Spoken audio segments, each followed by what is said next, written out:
Köşke serdim yatağı, giydirdiğimin ortağı. Köşke serdim yatağı, giydirdiğimin ortağı. Yatak var diyen oldu, senden ayrı yatağı. Yatak var diyen oldu, senden ayrı yatağı.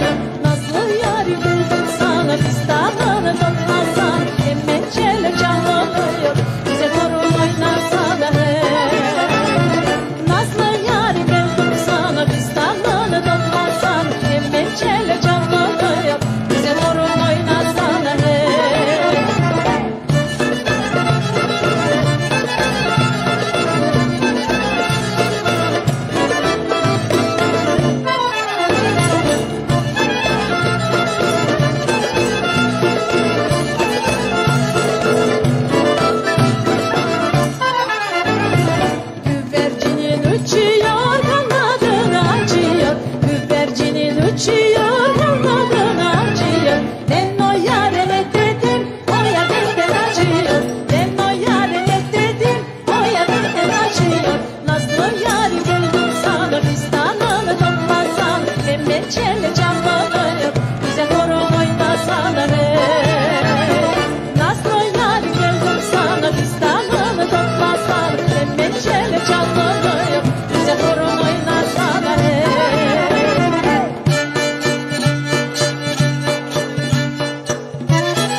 sözüm var utanırım demeye.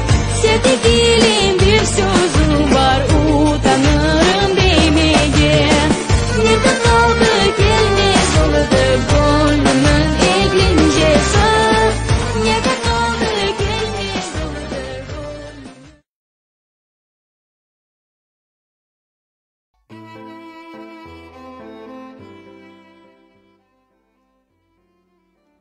9 Mart 2019 Cumartesi gecesi Genç Tatar 18. yayını ile sizlerle. Hepiniz hoş geldiniz. Ben Aruvaysa. Ben Kalakay. Ben Baybörü. Ben Bike.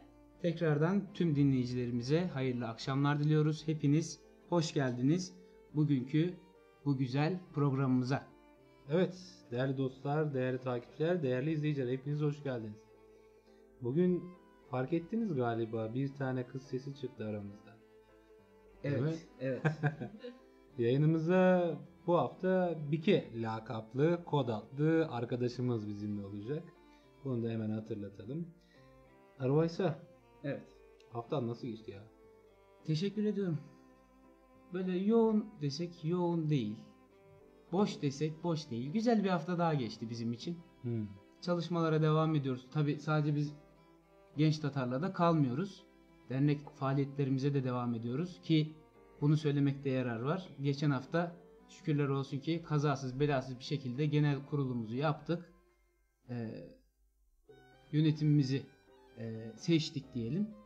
Bunu da atlattık. Şimdi faaliyetlere daha da hızlı bir şekilde devam edeceğiz. Tempo devam ediyor Kalakay. Aynen öyle değerli dostlar. Sen nasılsın, iyi misin ya? Teşekkür ederim. İyiyim, yoğunum. Allah'ım ne kadar yoğunum, ne kadar yoğunum inanamazsın. Ses çok az geliyor diyen var. Hemen ben bugün yine teknik masada bizle beraber olan Çibörek'e döneyim. Şu arka plan müziğini biraz daha kısalım istersen Çibörek. Devam edelim. Evet. Evet. İlk başta yönetim kurulu hakkında biraz konuşmak gerekiyor. Ona geçmeden şöyle yapalım mı? Ne yapalım? Hani az önce söyledin ya 18 yayın boyunca bir ilki gerçekleştiriyoruz. Yanımızda bir kız arkadaşımız var. Bike var. İstersen ona da bir halini hatırını soralım. Hadi sor bakalım. Evet Bike, nasılsın, iyi misin? İyiyim, teşekkür ederim Araba'ysa. Sen nasılsın, iyi misin? Çok teşekkür ediyoruz. Yanımıza hoş geldin. Yayınımıza hoş geldin diyelim. Hoş bulduk. Burada olduğum için çok mutluyum. Hepinize teşekkür ederim. İyi yayınlar dilerim. Hep Teşekkür birlikte. ediyoruz. Ben ilk şunu merak ettim. Nasıl gördün? Nasıl bir ortammış? Çok güzel. Arka planını gerçekten herkesin görmesini isterdim. Ama maalesef göremiyorsunuz. Evet, o artık bizim aramızda kalsın. Sen de bizden birisin diyelim biz. Aynen. Çok teşekkür ediyoruz. Bugün Bike'de özellikle Tatarca sohbet kısmında bizlerle beraber olmaya çalışacak. Tabi bugün bizim için önemli bir gün. Cengiz Dağcı'nın 100. yıl doğumunun 100. yılı olduğu için bu konuda da söylemek istedikleri olduğunda Bike'ye mikrofonumuzu hemen uzatacağız inşallah. Evet. Az Evet. önce değinmemiz gerekiyor demiştin. Oradan başlayalım istersen. Yönetim kurulu diyor değerli dostum. Evet. Yeni yönetim kurulunda aslında Hamdi Başkanımız bir güven tazeledi. Evet. Baktığımız zaman ki devam etmesi için biz gençler çok ama çok ısrar etmiştik diye hatırlıyorum. Evet. Yalnızsa bilemiyorum. Yanındayım. Eyvallah, eyvallah. Tabii yeni yönetimle beraber yeni isimler de dahil oldu ve şuna inanıyorum ki yeni olan 3-4 tane isim var. Baktığımız zaman takipçilerimiz de fark edeceklerdir yeni yönetimdeki isimleri.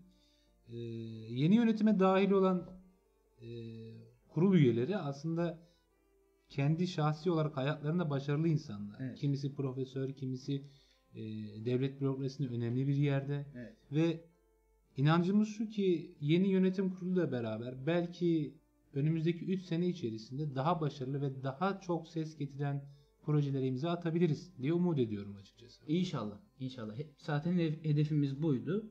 Dediğin gibi de devam ederiz. İnşallah değerli dostum. Artık fazla sözü uzatmayalım. Cengiz yapalım. Dağcı'ya gelelim. Evet, Cengiz Dağcı'ya gelelim ama ondan önce yayınımızı açtık biliyorsun. Bir video belgesel paylaşımıyla başlamıştık. Orada küçük bir sıkıntı yaşadık. O yüzden hemen hiç yayını aksatmadan biz kaldığımız yerden devam edelim dedik. 2 şarkı arası vermiştik. Evet, ben hemen orada bir hatırlatma yapmak istiyorum izleyicilere. Buyurun. Biliyorsunuz ki bizim teknik aksaklıklarımız moda oldu. Yani teknik aksaklık olmadığı zaman biz yayın yapamıyoruz. Rahat edemiyoruz. Rahat edemiyoruz. Maalesef bir teknik aksaklık oldu ve bir anda yayın gitti, geldi, görüntüye bir şeyler girdi ve en sonunda belgesel yeniden başladı. Baktık olacak gibi değil. 2 müzik, bir ses dedik. 2 müziği verdik. Şimdi sese girdik. Yayının en sonunda. Konuşmalar bittikten sonra tekrar belgeseli vereceğiz. Ve tamamını izleyebileceksiniz ki bence TRT'nin yapmış olduğu çok kaliteli ve çok güzel bir belgesel. Evet. Üzerine hiçbir oynama yapılmadı. Bunu açıkça belirtmek istiyorum. Evet. Direkt aldığımız gibi koyduk ve umarım sizler de beğenirsiniz. İnşallah. İnşallah. Ben yorumlara bir göz Tabii. atmak istiyorum. Cahit Can bugün yayınımızın ilk yorum yapanlarından. İyi yayınlar, kolay gelsin gençler diyor. Çok teşekkür ediyoruz. Muhammed Yusuf Aydamak hayırlı yayınlar diyor. Hilmi Demir selam aleyküm, iyi yayınlar demiş. Aleyküm selam diyoruz Hilmi Demir'e de. Burak abi klasik yorumu yine bizlerle. Özü ak topraklarda bulup aklı Kırım'dan çıkmagan köp başarıklı kardeşlerim Bursa'dan selamlar Aytaman diyor. Teşekkür ediyoruz Burak abiye. Veli Akay diyor ki Evet. Veli Akay izli. Hayırlı akşamlar demiş. Teşekkür ediyoruz Veli Akay'a. HLY muhteşem demiş. Gülay Yapıcı hayırlı olsun Demiş. diyor. İrem Demir çok güzel iyi yayınlar selamlar demiş. Biz de İrem selamlarımızı gönderiyoruz. İrem Erdemir. Sarı Burma ses çok az demiş. İnşallah o konuyu aşmış oluruz. Evet, sesimiz şu anda düzeldi mi? Onu da soralım bu Evet, arada. onu da hemen. soralım. Cahit Can evet onunla ilgili o da bir yorum yapmış. Müzik sesi güçlü geliyor. Konuşmalar az geliyor diyor. Halil Mürevvet Güney Çakıl. Mürevvet ablamız da gelmiş. Hoş geldiniz canlarım diyor. Esas siz hoş geldiniz diyelim biz. Sarı Burma selamun aleyküm iyi yayınlar demiş. Aleyküm selam Sarı Burma haftalardır özlettin kendini diyelim. Sarı burma triliçe nokta. Halil Mürevvet Güney Çakıl ben de geldim. Ses güzel diyor yorumuyla beraber. Evet. Direkt Cengiz Ağaç'a girelim artık. başlayalım mı yoksa yine bir müzik arası diyelim mi? Vallahi eğer Bayburu hazırsa bence girelim. Hadi Fazla girelim o uzatmayalım. zaman. Yarın sınavım var benim. Tamam. Onun için en son ben başarılar dileyeceğim. Evet. Eyvallah. Bugün demiştik yayının başında. Tekrar hatırlatalım yeni gelen dinleyicilerimiz için. Bugün 9 Mart. 2019 Cengiz Dağcı'nın doğumunun 100. yılı. Bununla ilgili hafta içerisinde de çeşitli yerlerde etkinlikler yapıldı. YTB Yurt Dışı Türkler Akraba Topluluğu Başkanlığı başta olmak üzere Eskişehir'de ve farklı yerlerde paneller, konferanslar düzenlenmişti.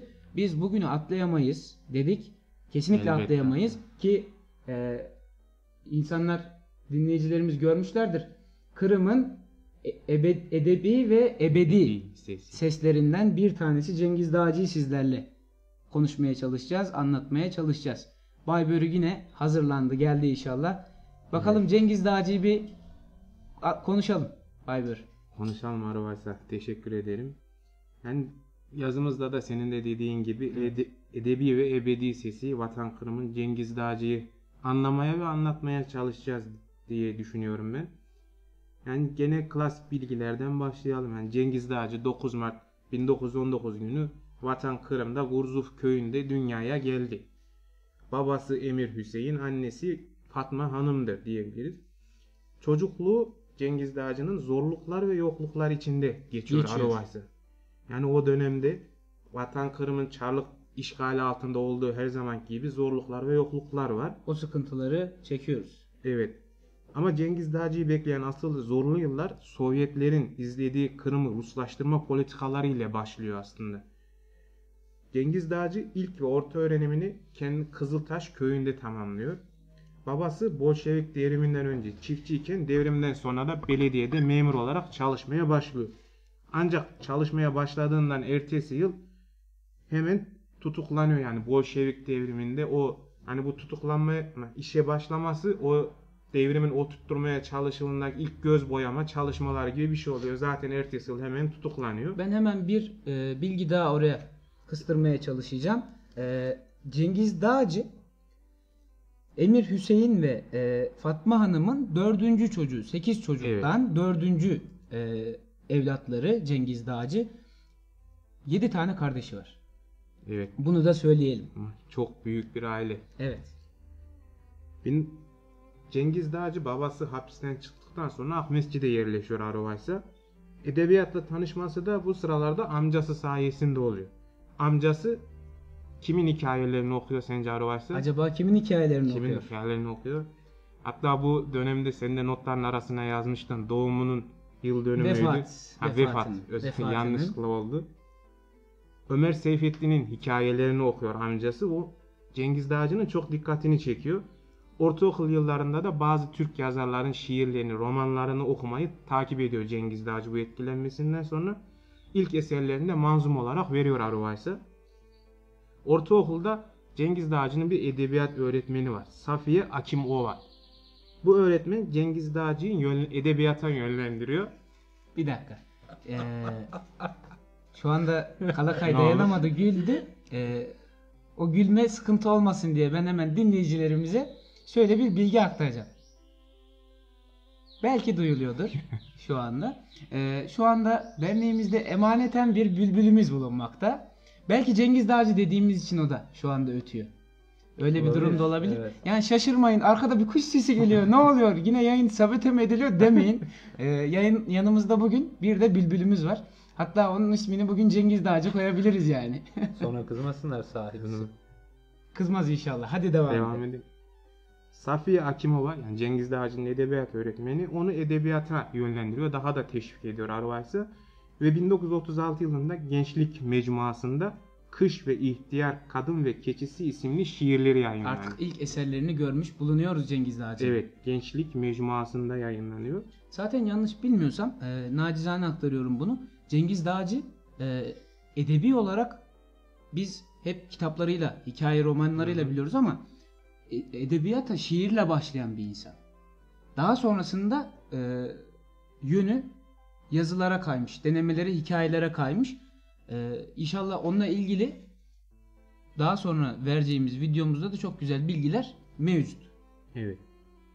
1937 yılında mezun olduktan sonra Akmescid'de Pedagoji Enstitüsü'ne kayıt yapıyor. Bu enstitüde tarih bölümüne kayıt oluyor ve Kırım tarihine büyük bir merak duyuyor Cengiz Dağcı. Okulda okurken Bahçesaray'a bir seyahat düzenliyor. Bu seyahatte Bahçesaray'da tabi bizim oradaki temel taşımız, hani Vatan Kırım'daki temel mihenk taşımız Kırım Hanlarının yaşadığı saraya, Han Saray'a ziyaret yapıyor Aruvaysa. Evet. Bu saray Cengiz Dağcı'da öyle büyük bir etki yaratıyor ki hatta bir eser alıyor bunun üzerine kalem olarak. Eserde Söyleyin Duvarlar isimli şiir. Evet. Bu şiiri edebiyat mecmuasına gönderiyor ancak tabi o dönemde Sovyet baskılarından dolayı biliyorsun Aruvaysa. Malum. Yani tekrar anlatmaya gerek yok. Hani Sovyetlerin zaten hep baskılardan başka bir şey yok. Bu şiir milliyetçi duygularla yazılmış olduğu için editör tarafından yayınlanmak istenmiyor ilk başta. Daha sonra derginin editörü bu şiirde bazı oynamalar yapıyor üzerinde kendince ve şiir edebiyat mecmuasında yayınlanıyor. Editörün bu hareketi Cengiz Dağcı'yı tutuklanmaktan kurtarmıştır. Evet. Aslında iyi ki de düzenlemişler, yani değişiklik yapmışlar ki Cengiz Dağcı'nın başına Allah korusun o gencecik yaşında daha da farklı şeyler gelebilirdi. İyi ki böyle bir durumda ortaya çıkmış. Aynen. Artık kader mi diyelim bilmiyorum. Aynen. 1940 yılında tabi o dönemde 2. Dünya Savaşı patlak veriyor Aruvaysa. Cengiz Dağcı da o zaman bütün Kırım Tatarlarında olduğu gibi zorunlu olarak askere alınıyor. Askerde teğmen rütbesiyle savaşmaya başlıyor. Ancak savaşın ilerleyen safhalarında Almanlara esir düşüyor. Ve zorlu yıllar Cengiz Dağcı'yı bu esir düşmesiyle bekliyor Aruvaysa. Zaten Almanlar da esir kamplarında Esasında şöyle de diyebiliriz değil mi, bu başlangıca yavaş yavaş artık o Kırım'ı görememe, Kırım'dan kopma, yani gönül olarak değil ama fiziken o kopmanın temelleri yavaş yavaş başlıyor bu dönemlerde. Evet Aruvaysa, çok doğru söyledin. Ukrayna'da esir kampında tutuluyor ve bu tutulduğu esir kampında 30.000 esirle birlikte ölümcül bir hayat macerası başlıyor. Daha sonra romanlarında kaleme alacağı bu zorlu esir yılları Cengiz Dağcı'yı yıpratıyor yani. Oradaki yaşadıklarını, kamptaki diğer esir arkadaşlarını, tabi oradaki esir arkadaşlarında hani Kırım Türkleri de var, Ukraynalılar da var, Sovyetler O zaman karışık bir devlet olduğu için bütün milletlerden hep bütün arkadaşları var. Evet. Almanlara esirken karşısına bir fırsat çıkıyor Aruvars. Aslında fırsat mı denir ya da bir şans mı denir, yani ne denir? Yaşam Bilemem. için bir Yaşam fırsat. için. Öyle diyelim. Almanlar Ruslara karşı bir lejyon kuruyor. Türkistan Lejyonu adında. Evet. İlk başta Ruslar Almanlara karşı Türkleri toplarken daha sonra Almanlar Ruslara karşı Türkistan Lejyonu kuruyor. Cengiz Dağcı da Müslüman ve Türk olduğu için bu lejyona çağrılıyor, davet ediliyor. Ancak Kırımlı olduğunu öğrenildikten sonra bu lejyona girmekten kurtuluyor. Şimdi, bu lejyona girmiyor. Özellikle şu bölümde anlattığın yere kadar zaten az önce de söyledin yansıdığını ama bu anlattıkların Cengiz Dağcı'nın 2 kitabına götürdü beni. Evet. Şu anda benim de aklıma geldi. Onu da söylemeden geçmeyelim istersen. Hangi kitaplar? Korkunç Yıllar ve Yurdunu Kaybeden Adam. Hatta baş karakterinin ismini de söyleyelim istersen. Sadık Turan. O da o kitapta, o hikayede bu sıkıntıları çekiyor. Tabi hikaye olduğu için, Cengiz Dağcı'nın hikayesi olduğu için Sadık Turan daha farklı yerlere gidiyor ama Cengiz Dağcı yavaş yavaş Avrupa'ya doğru yola çıkıyor. Yani yola değil de zorunlu yola diyelim. Evet, öyle diyelim. Daha da güzel oldu. Hatta benim aklıma bir nokta daha geldi. Evet. Daha önce de bahsetmiştik bundan. Kırımlı filmi vardı. Evet. Orada da aynı bu Sadık Turan hikayesi orada da anlatılıyordu. Orada da çok güzel işlenmişti. Bizzat senaryo Yurdunu Kaybeden Adam ve Korkunç Yıllar eseri üzerinden kurgulanmış bir film. Çıktığı haftasında gitmiştim. İzlemeyenler varsa ki inşallah yoktur. Kesinlikle tavsiye ediyoruz Kırımlı filmini de. Tabi Kırımlı filmini izlemekle kalmasınlar. Okumayanlar varsa Korkunç Yıllar ve Yurdunu Kaybeden Adam kitaplarında bir an evvel temin edip o kitapları da okusunlar diyelim. Bir nokta koyalım. Unutma kaldığın yeri. Bir müzik arası verelim. Müzik arasından sonra kaldığımız yerden devam edelim.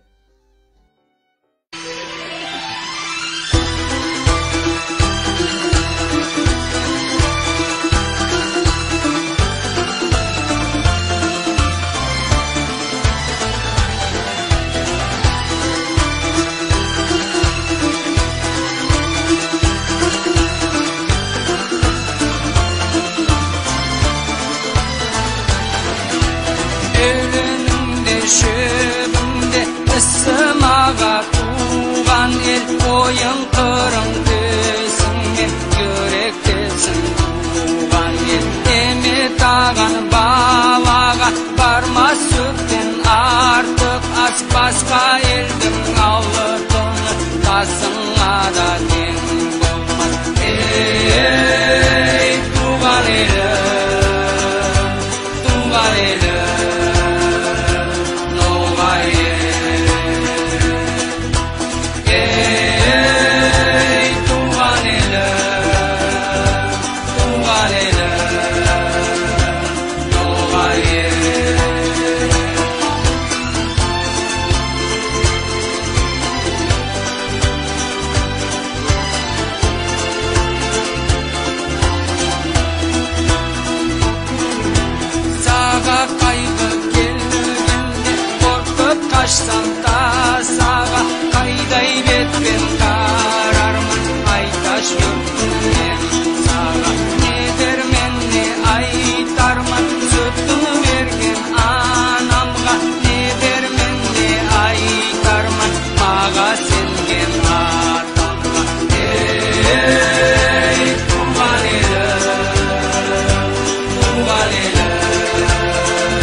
Evet, kaldığımız yerden devam ediyoruz. Saatlerimiz 21:13'ü gösteriyor.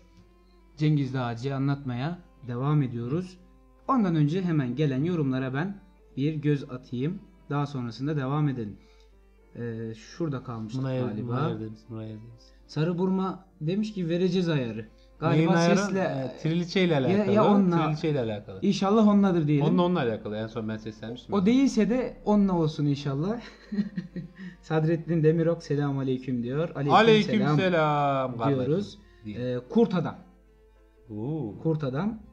Hey Yusuf'um be demiş. Artık kime dediyse. Bilmiyorum. Üstüne alınan varsa bilemem. Halil Mürevvet Güney Çakıl. Kapı çalıyor zannettik kuş sesini duyunca demiş. İşte o yüzden. Hatta bir daha hatırlatalım. Şu anda biraz sesini kesti ama eğer yayın içerisinde bülbülümüz var. Sesini duyarsanız yadırgamayın diyelim. Metin abimiz de bizlerle. Selam gençler, kolay gelsin, başarılar diyor. Ve Lule Mutalap. Hayırlı yayınlarınız bol olsun, hayırlı akşamlar temennisinde bulunmuş. Çok teşekkür ediyoruz. Baybörü ile kaldığımız yerden devam ediyoruz. Evet Arvasi, en son Türkistan Lejyonu'ndan bahsetmiştik. Tabi Cengiz Dağcı Kırımlıoğlu öğrendikten sonra bu lejyona girmekten kurtuluyor. Bu sayede esir kampından çıkarak Cengiz Dağcı Varşova'ya doğru, yani Polonya'ya doğru yola çıkıyor. Burada Polonya'da bir hanımefendiyle tanışıyor. Hayatını birleştireceği hanımefendiyle. Evet, ömrünün sonuna kadar onunla beraber olduğu, hayatını onunla geçirdiği o hanımefendiyle tanışıyor. Evet, Regina hanımla tanışıyor. Yani, Regina mı demek lazım, Regina mı demek lazım tam bilmiyorum ama. Ben de karıştırdım. İlk Regina diye dedim, sonra Regina'ya döndü. Regina mı diye devam edelim. Öyle devam edelim. Tamam. Ya bir şey soracağım ben size. Efendim. Böyle bir kitap mı vardı Cengiz Dağcı'nın?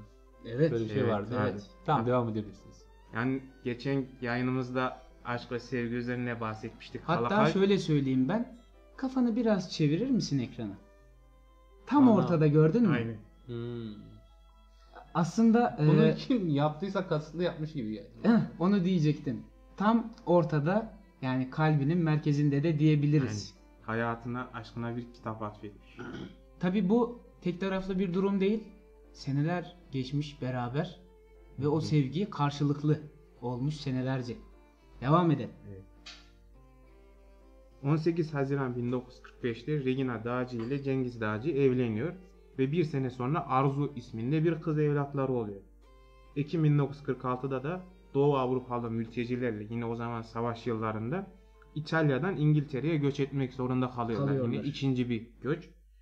Kasım 1946'da da İskoçya'da Edinburgh şehri yakınlarında bir kasabaya yerleşiyorlar Arvaysa. Evet. Burada tek odalı bir orman evinde yaşamaya başlıyorlar. 1947 yılında bu sefer de tekrar Londra'ya taşınıyorlar. Londra'da bu sefer yine bir Türk türkü buluyor aslında. Kıbrıslı bir Türkiye ait olan bir lokantada günlüğü 5 sterline bulaşıkçı olarak çalışmaya başlıyor Cengiz Dağcı. Burada bir miktar birikim yaptıktan sonra kendine daha iyi bir ev alma şansını yakalıyor. Ancak bu evde harap halinde oluyor. Yani tamirattan geçilmesini istiyor.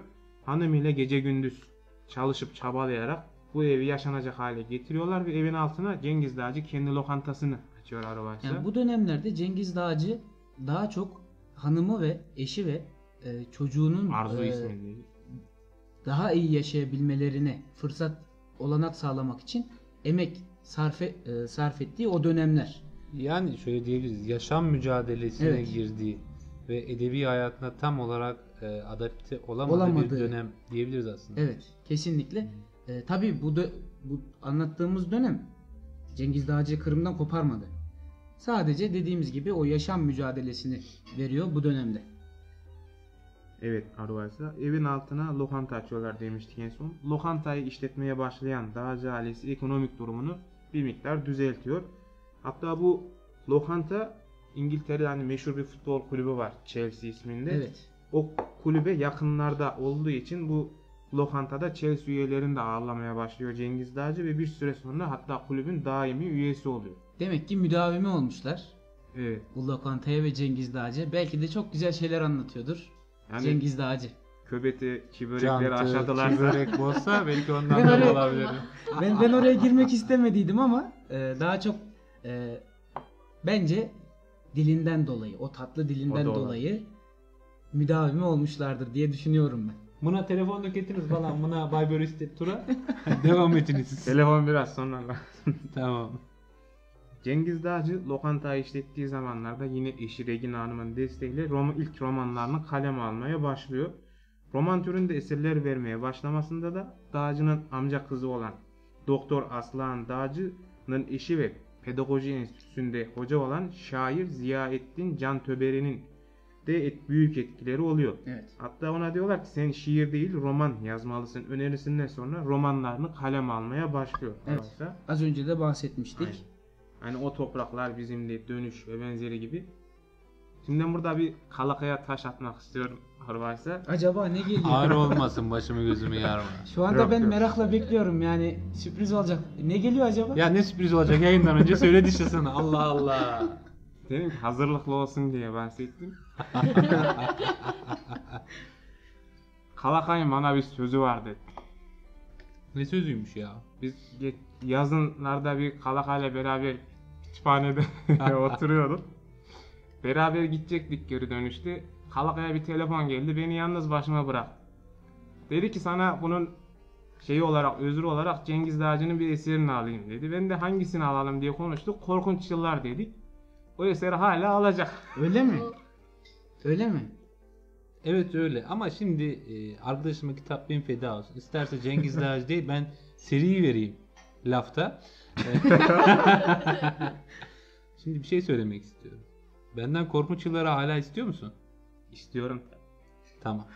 Şimdi sen Cengiz Dağcı'yı anlatıyorsun burada. Tamam mı? Cengiz Evet. Dağcı'yı anlatıyorsun. Ya senin kitaplığında daha Korkunç Yıllar yok. Nasıl anlatıyorsun ya? Nasıl bir hakimiyet bu ya? İşte onu senden bekliyor. İşte. Ha, senden bekliyorum. Vay yavrum vay. Terzi kendi söküğünü dikemezmiş muhabbeti falan filan. Neyse canın sağ olsun. Ya işte ama şöyle bir durum var. O gün seni yalnız bırakmamda şöyle bir önemli bir etken vardı. Senin gibi bir beyefendi yanından giderken Evet. senden daha iyi olmasın. Başka bir insanın yanına gidiyordum ben. Acaba kimin yanına gidiyordun İşte diyeceğim. asıl muamma orası. Ex aşkımın yanına gidiyordum zamanında. Yalnız az önce söylediğin soruya Baybörü cevap veremedi. Ben o cevabı vermek istiyorum. Hani dedin ya hem hikaye elinde yok. Özür diliyorum. Roman elinde yok. Hem de almışsın Cengiz Dağcı'yı sen anlatıyorsun. Nasıl oluyor bu iş? Korkunç Yıl'dan bahsediyorsun. Nasıl oluyor bu iş demiştin. Muhtemelen buradan kütüphanemizden yararlanmış olabilir. Yok, O zaman- kitabı okudum elbette tabi. Elimde olmaması O zaman yine okumadım. benim sayemde olmuş oluyor, biliyorsun değil mi? Bilmiyorum. Yönetimden o kadar parayı aldım, gittim, listeyi verdim, siparişi verdim. Benim evime geldi kitap. Ben getirdim derneğe. O senin faydan, çok teşekkür ediyoruz ama İşte benim sayemde okumuş oldu kardeşim. Yok Evet. ama alayım ya, Korkunç Yıllar ne? Ben ona şöyle Siyasi bir bir durum kitap var. vereyim en iyisi. Şöyle bir durum var. Belki ben yapmadım o işi ama Baybörü gelmiş, almış, okumuş. Bu da güzel bir şey. tabii canım çok güzel bir şey. Yani. Bu Bu da da güzel benim bir aldığım şey. kitaplarsa daha güzel. Kesin öyle.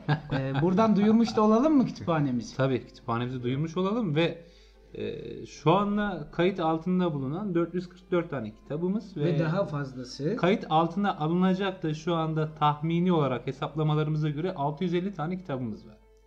Bunun dışında tabi okuma kitaplarının dışında listeyi almayı düşünmediğimiz ama değerli üyelerimiz için önemli olacağını düşündüğümüz kitaplarımız, dergilerimiz ve küçük küçük notlar var. Yani böyle makale tarzı şeylerimiz var, tezlerimiz var. Bu tarz şeyler de var. Ya aşağı yukarı 1000'e yakın kitabımız, belki 1500 de olabilir, artık o hesabı, bilançoyu sonra göreceğiz. Ve pek çok konuda Kırım üzerine, Kırım coğrafyası olsun, Kırım tarihi olsun ve işgal üzerine olsun, sonrası kültürü, tarihi, bla bla bla. Pek çok eserimiz bulunmaktadır. Derneğimize üye olan dostlarımız bundan sınırsızca faydalanabilir. Üye olmayanlar ise derneğimizin içerisinde olmak kaydıyla, şartıyla derneğimizden kitaplarından faydalanabilirler. Bilecekler. Bu da çok güzel bir iş olacak bizim için. İnşallah. Çok mutluyuz. Biz heyecanlıyız bu konuda da. Hatırlattık bunu da. İyi oldu diyelim. Devam edelim. Devam Lütfen. edelim. 1947 yılında Cengiz Dağcı bu evini ve lokantasını bir İngiliz aktöre satıyor.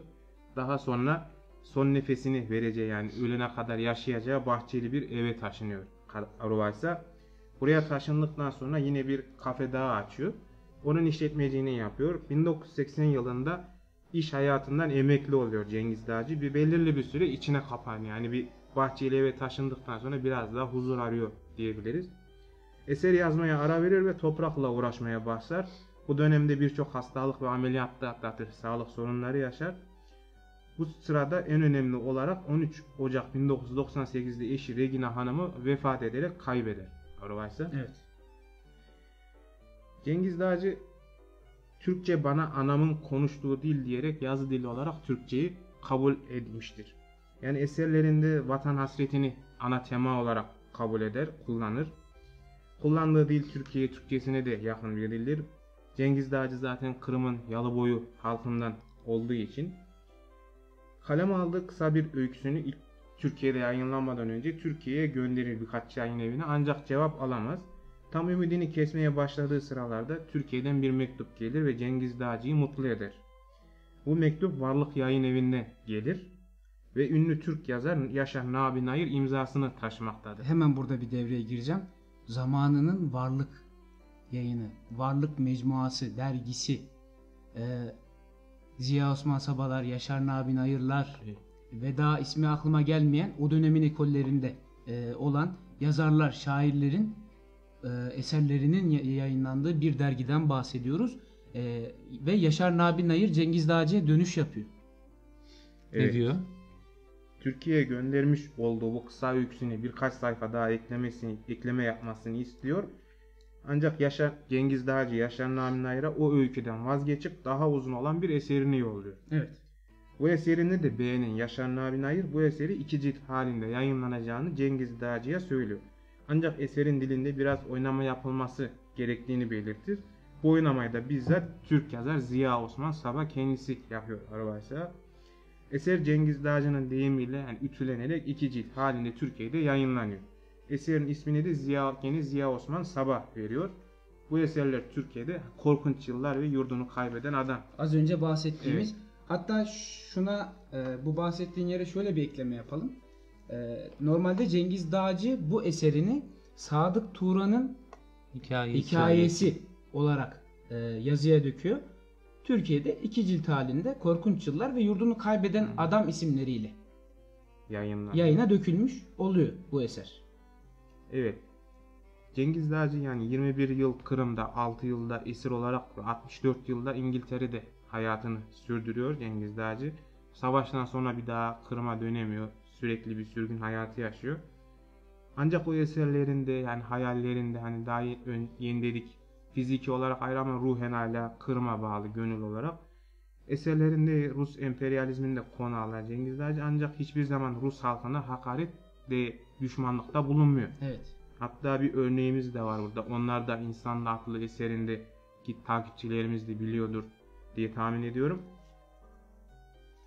Kalakay istedi hemen. Hemen Kalakay'a verdik. Evet. Cengiz Dağcı şöyle söylemiş. Evet. Onlar da insandır. Pavlenkolar, Ivanlar, Kostyükler, Vasililer, Dimitroviçler, Stepanlar. Belki bunu gülünç görecekler ama nasıl görürlerse görsünler, ben eserimi tekrar sakin bir dua ile bitirmek istiyorum. Tanrım diyorum. Onlar da insan. Acı onlara. Kendileri gibi başkalarının da insan olduklarına inandır onları. Ötekiler, o hayvan gibi sürülüp götürülenler, onlar da insandı. Kendileri gibi başkalarının da insan olduklarına inandır onları. Evet, altını çizelim diyorsun. Evet. Çok güzel geçmiş. Çok güzel geçmiş. Evet.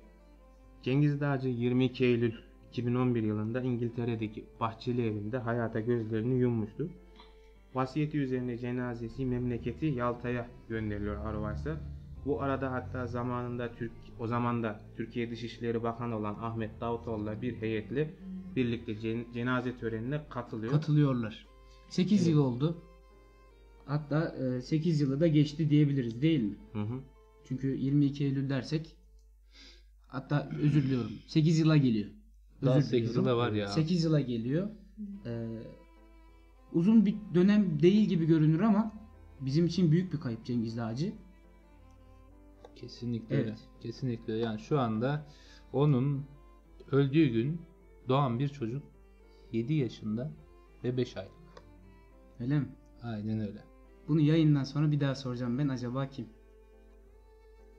Ya özel bir ismi yok. Sadece hani baktığımızda hani bir insan ömrü hani kısa falan diyoruz ya, Hı hı. 7 yıl.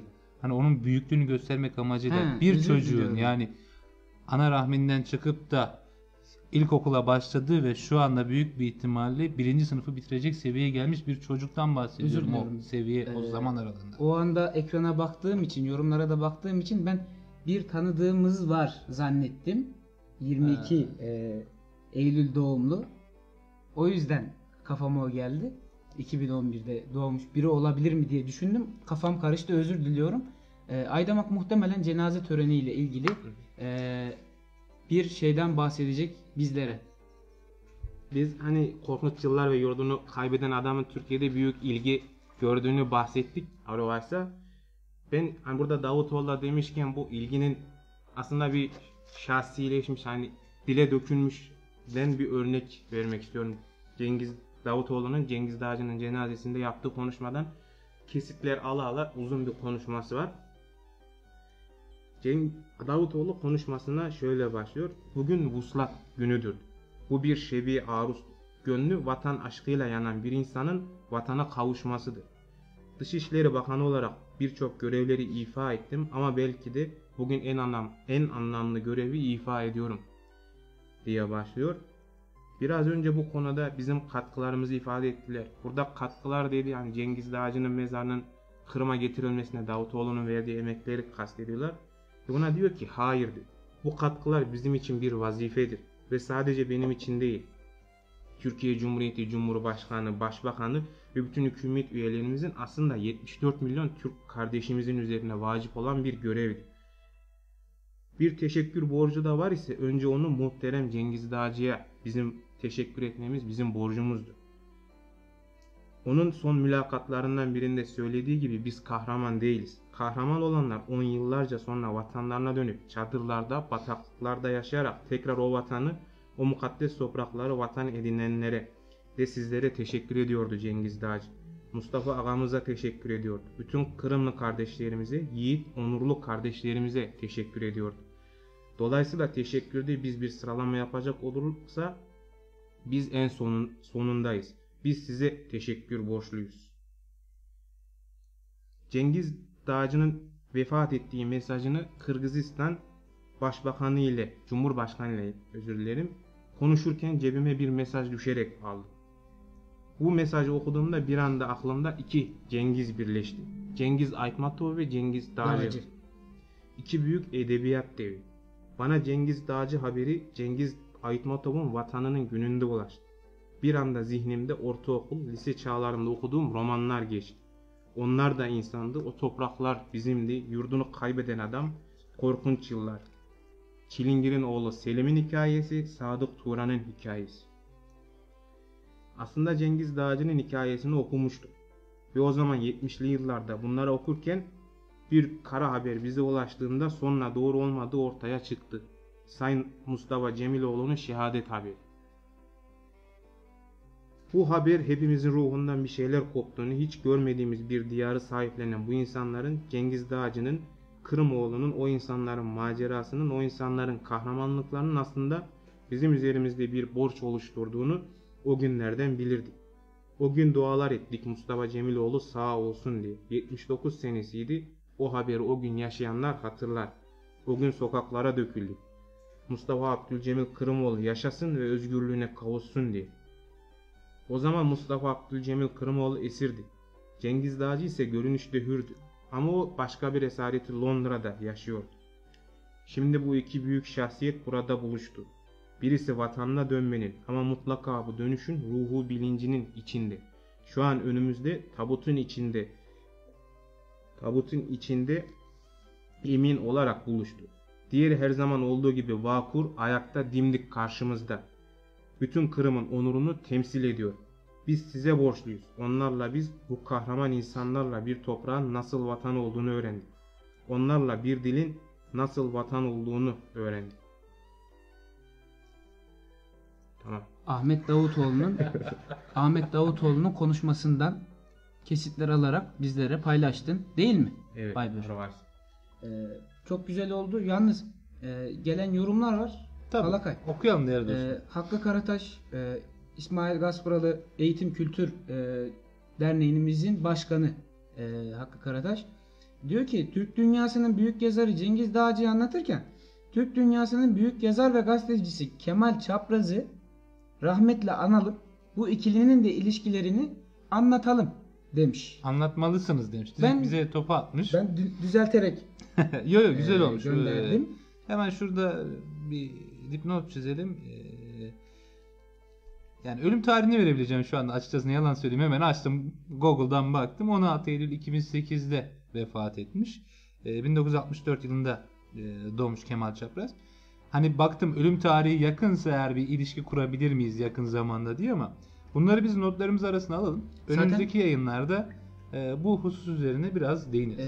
Özellikle böyle günleri yakalayarak gitmeye çalışıyoruz programımızda ve Kemal Çapraz'ı kesinlikle anlatacağız bir programda. Tabii İnşallah. ta Eylül'de Yani denk belli olmaz. geliyor ama Belli olmaz. Daha farklı bir durum da ortaya Yani. çıkabilir.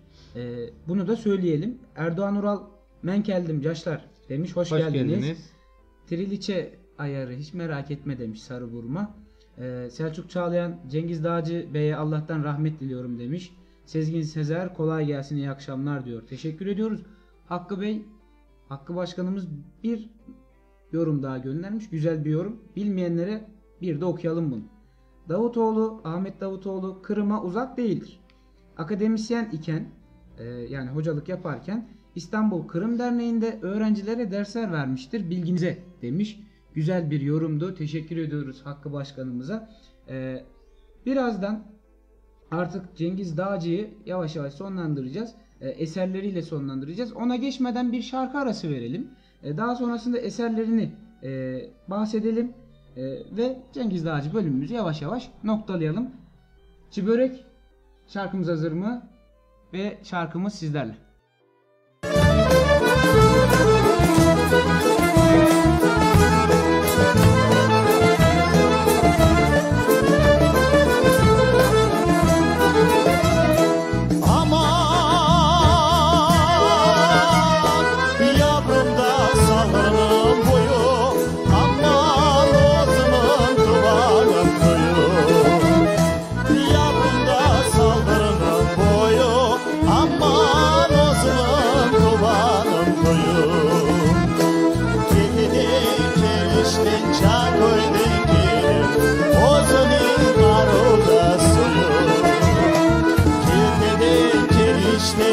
Koydan gelir, o zalim aroda soyur.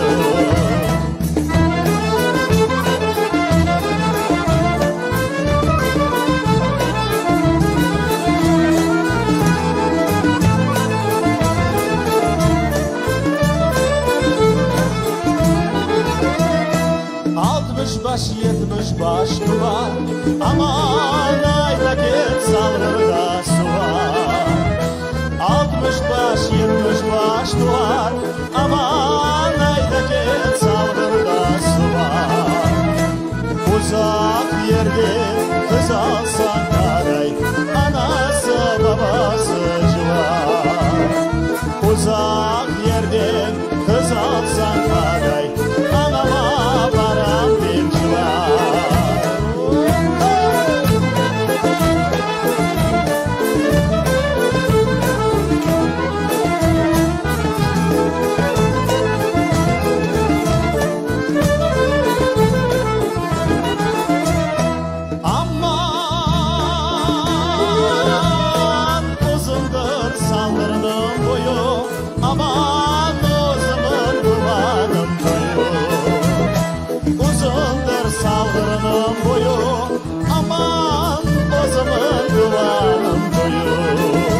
benim atalarım, at oynatan vakıtlarım.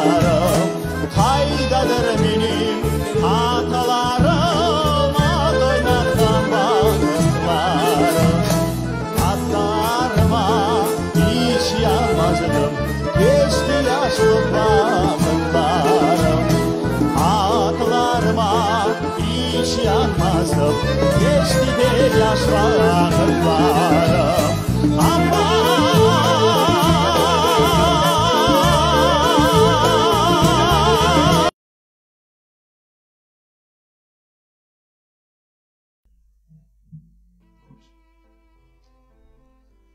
Kırım beni anasın mı?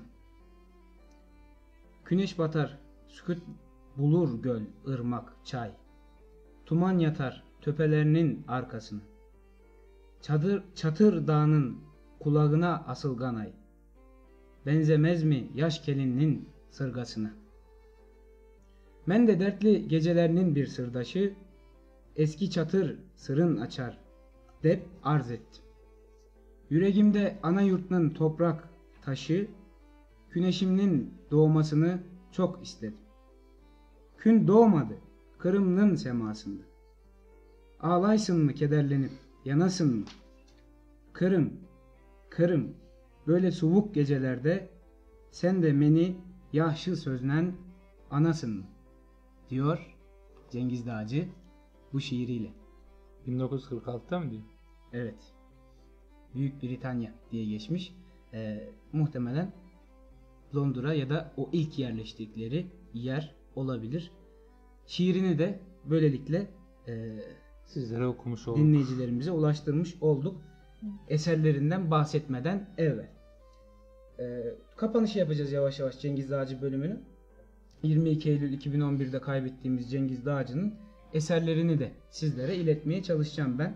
Aruvaysa olarak. İlk başta romanlarına şöyle göz atalım. Çünkü en çok yazmış olduğu eser kısmı romanlarında. Tarihlerini vererek devam edeceğim. 1956 yılında Korkunç Yıllar, 57 yılında Yurdunu Kaybeden Adam, 58 yılında Onlar da İnsandı, 1962 yılında Ölüm ve Korku Günleri, 1966 yılında O Topraklar Bizimdi, 1968 yılında Dönüş, 1969 yılında Genç Temuçin, 1970 yılında Badem Dalına Asılı Bebekler, 1972 yılında Üşüyen Sokak, 1988 yılında yine aynı yıl Türkiye Yazarlar Birliği Roman Ödülünü de kazanmış Mektuplar romanı. 1988 Anneme mektuplar kardeşim. Anneme Mektuplar. Özür diliyorum. Anneme Mektuplar romanı. Teşekkür ediyorum uyardığın için. Rica ederim. 1988 yılında Benim Gibi Biri kitabı. 1991 yılında Yoldaşlar. 1996 yılında Biz Beraber Geçtik Bu Yolu kitabı. 1998 yılında Bay Marcus Burton'un Köpeği. 1998 yılında yine aynı yıl Bay John Marple'ın Son Yolculuğu. 2000 yılında Oy Marcus Oy.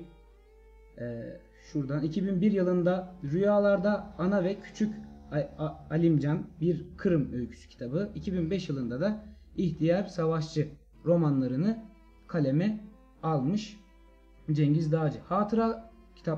Hatıratlarına baktığımızda bir seri görüyoruz. Sırasına baktığımızda biraz şöyle karışık mı gidiyor diye baktım. Hayır, karışık gitmiyor. 1988'de Yansılar 1, 90'da Yansılar 2, 91'de Yansılar 3, 93'te Yansılar 4 hatıra kitapları çıkıyor. Ben ve İçimdeki Ben, Yansılardan kalan 5, 1994 yılında kaleme alınmış ve çıkmış. 1998'de Hatıralarda Cengiz Dağcı ve 2000 yılında Regina ya da Regina diyebiliriz. Hatıra kitapları basılmış, çıkmış oluyor. Hikaye ve mektuplarında da Haluk'un defterinden ve Londra mektuplarını görüyoruz. İkisi de 1996 kaynaklı kitaplar. Biz bugün Cengiz Dağcı'yı böylelikle anlatmış bulunuyoruz. Edebi şahsiyetimiz, rahmetle anıyoruz. 100. doğumunun 100. yılında. 100 yıl inşallah Cengiz Dağcı daha birçok yüzyıl unutulmayacak. Bizler de unutturmamaya çalışacağız. Gayret edeceğiz inşallah. Sizler de unutmayın, unutturmayın. Her seferinde bilmeyenlere sizler de anlatın sevgili dinleyiciler. Bol bol Cengiz Dağcı'nın kitaplarını okumaya çalışalım. Çünkü bu Kırım Türkleri için gerçekten önemli bir hadise, önemli bir durum. Unutursak, hani biz diyorduk ya Kalakay, dil, kültür ve tarih üçgeni. Bu işte dil, edebiyat bölümüne giriyor ve gerçekten önemli bir durum. Bu yüzden olabildiğince dikkat etmeye çalışalım bu duruma Kalakay.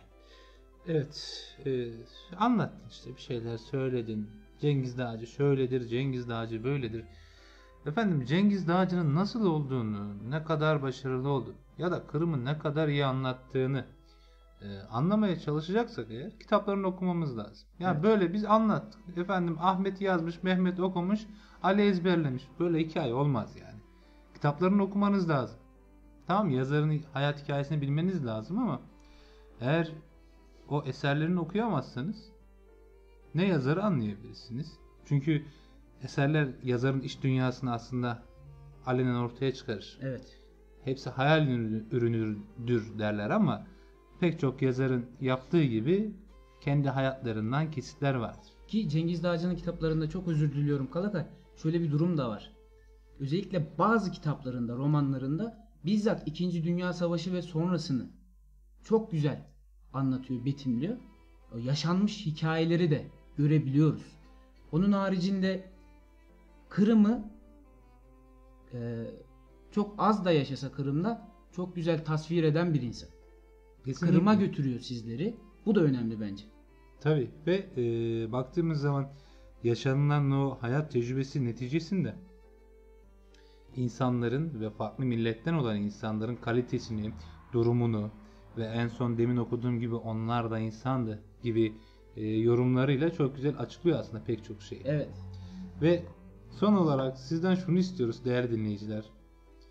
Çocuklarınıza, belki yetişkinler okumayabilir. Efendim işim var, gücüm var, ev temizliği var gibi olabilir ama çocuklarınız şu anda büyük bir ihtimalle okuyorlar.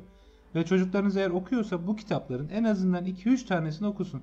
Ki gerisini zaten sizden isteyecekler. Anne, baba, dayı, hala, enişte bana Cengiz Dağcı'nın kitabını al diyecekler. Bu yüzden lütfen ama lütfen çocuklarınıza Cengiz Dağcı'nın kitaplarını okutun. Ki bir süre sonra bakacaksınız ki aslında siz de okumak isteyeceksiniz. Evet. Çünkü çocuk size bir şeyler anlatacak. Eğer bilinçli bir ebeveynseniz çocuğunuzun ne anlattığını anlamaya çalışmak için o eseri okumanız gerekecek diye düşünüyorum değerli dostum. Çok güzel söyledin. İstersen yavaş yavaş bu bölümümüzü sonlandıralım. Teşekkür edelim Bay Börü'ye de bize katkıda bulunduğu Bir için. şey ekleyebilir miyim acaba? Tabii. Bay Börü'nün anlattığı kısmında da Regina Hanım'a değinmişti. Gördüğümüz gibi her zaman bir erkeğin yanında bir kadın siması var. Dün de Dünya Kadınlar Günü'ydü. Onu da buradan kutlamış olalım. Cengiz Dağcı'ya da her zaman destek veren bir insan olan Regina Hanım da rahmetle analım burada. Ve şunu da söylemek istiyorum. Cengiz Dağcı Londra'da yaşadığı sürece de orada çiçeklerle, bahçeyle uğraştığı bir dönemde çiçeklerine Türk ismini vermiştir. Ve onları genel olarak Türkiye diyerek sevmiştir. Yani Türkiye'de ayrı bir özlemi vardır. Buradakileri kardeşi görür, öz kardeş olarak görür. Ve ben de kadınların, yani Türkiye'de yaşayan kadınların o çiçeklerden olduğunu düşünmekteyim. Ne ve kadar güzel söyledin. Evet. Teşekkür ederim Arvaysa. Böylelikle biz de kutlamış olalım mı? Dün geçirmiş olduğumuz Dünya Kadınlar Günü'nü. Efendim kutlayalım ki dün Instagram hesabımızdan güzel bir şiirle de kutlamıştık onların gününü. Dünya Emekçi Kadınlar Gününüz kutlu olsun diyelim. Eklemek istediğim var mıydı bir kere? Yok, teşekkür ederim. O zaman bu bölümü şöyle sonlandıralım. Bir sürpriz kitap önerisi, bir videomuz var. Biz ismini söylemeyelim. Videomuzda o kitabın hangisi olduğunu görmüş olalım. Bir video, ardından bir şarkı ve kaldığımız yerden devam edeceğiz. Bizden ayrılmayın.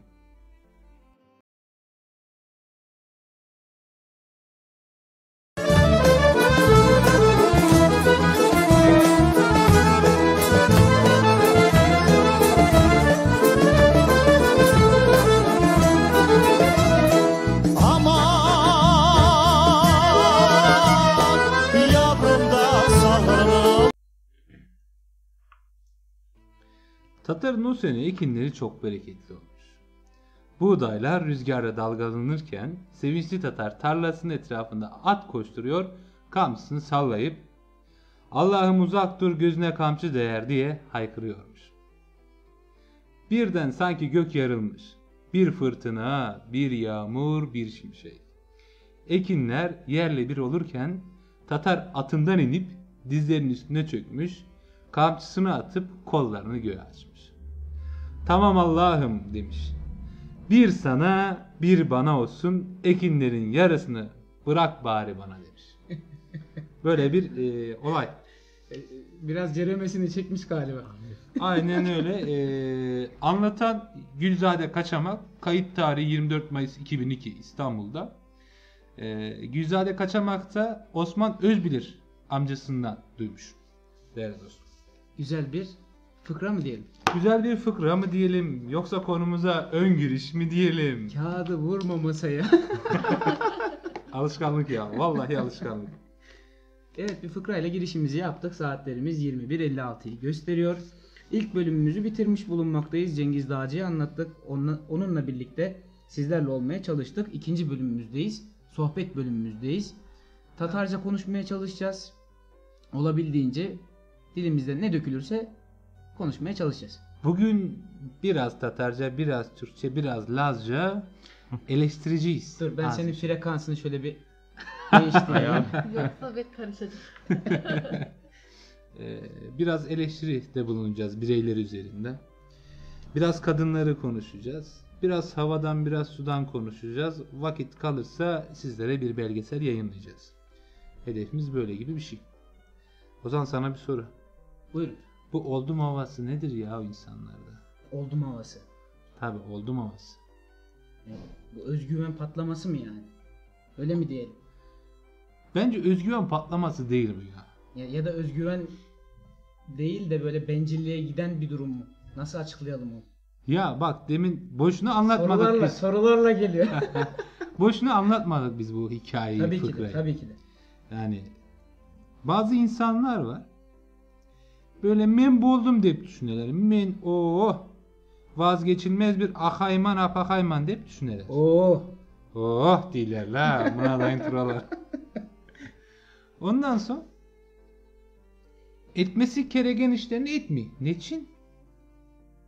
Çünkü mabadı töbege çıkan. Öyle mi? Abi mabadı töbeyde turaken ondan. Ama haklısın.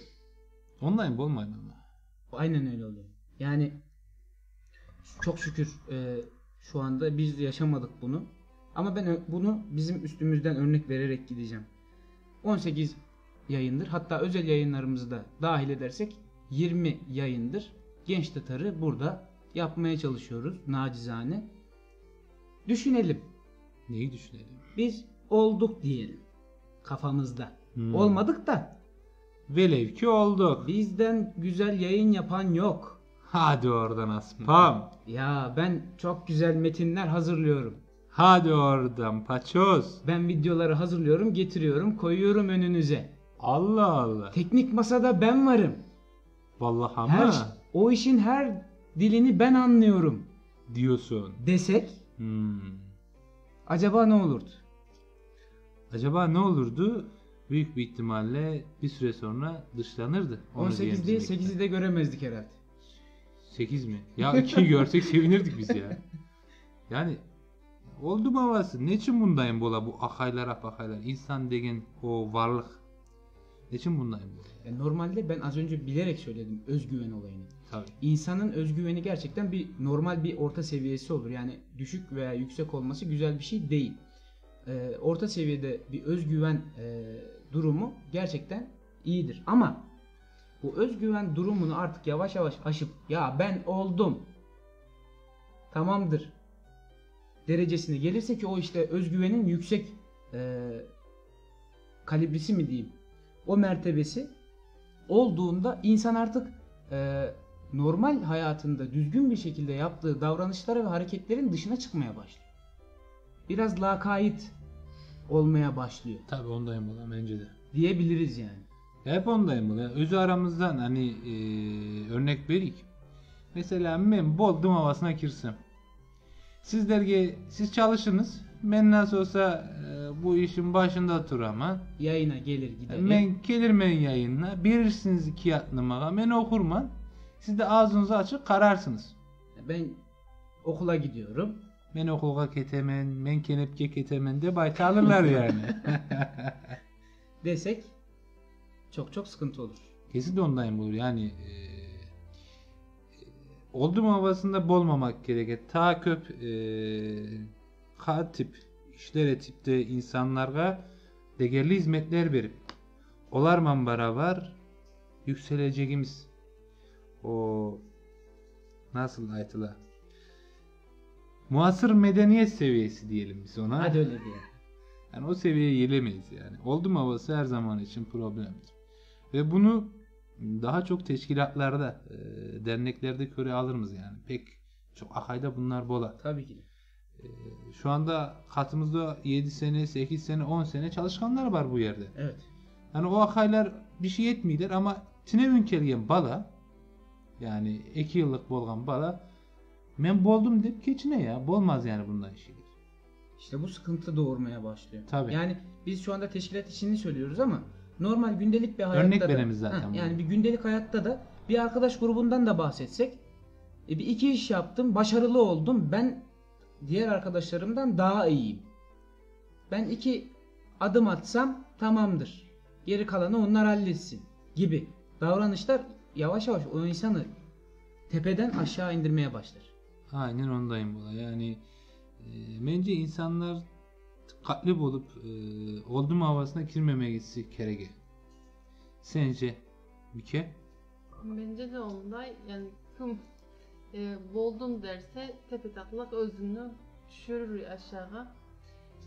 Sence bay böyle hadi bola.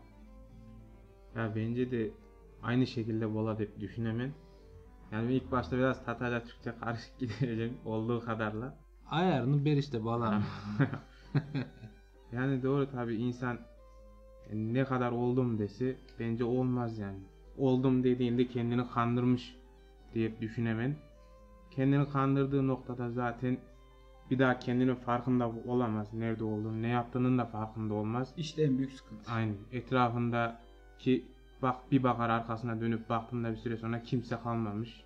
Hiç yalnız kalmış gibi durumlar olur. Çok güzel bir noktaya değindin. Bu işte kendini oldum havasında hisseden insan yavaş yavaş yanındakileri de kaybetmeye başlıyor. Ya Evet. elindeki olan o birikimi, arkadaşlık birikimi, bilgi birikimi ve daha birçok sayabileceğimiz konu başlıkları olabilir bu konu üstünde. İşte bu oldum havası yavaş yavaş o elindeki birikimleri de kaybetmesine vesile oluyor. Öyle oluyor. Diyorum ben Evet. Kalakay. Ya bence arvaytasın. Şundayan kadem ben üniversite okuyan vaktimde bir hocam var idi. Kendisi doçent idi. Adam tahtaya çıkıyor. İşte dersini anlatı. En sonunda diyor ki ben de sizler deyin öğrenci mendi. Yani benim şu anda bolgan makamım, mevkim hiçbir hürmeti yoktur. Çünkü ben daha çok şey öğreneceğim. Ben öğrenmiş olsam dahi az bir şey biliyorum. Ve daha çok şey öğrenmem için öğrenci olmam gerekiyor diyor. Yani bu adam bile eğer hani ben öğrenciyim hala diyorsa diğer insanlara bir sormak lazım yani. Evet. Değil mi? O konuya girmişken ben de nacizane şunu da söylemek istiyorum.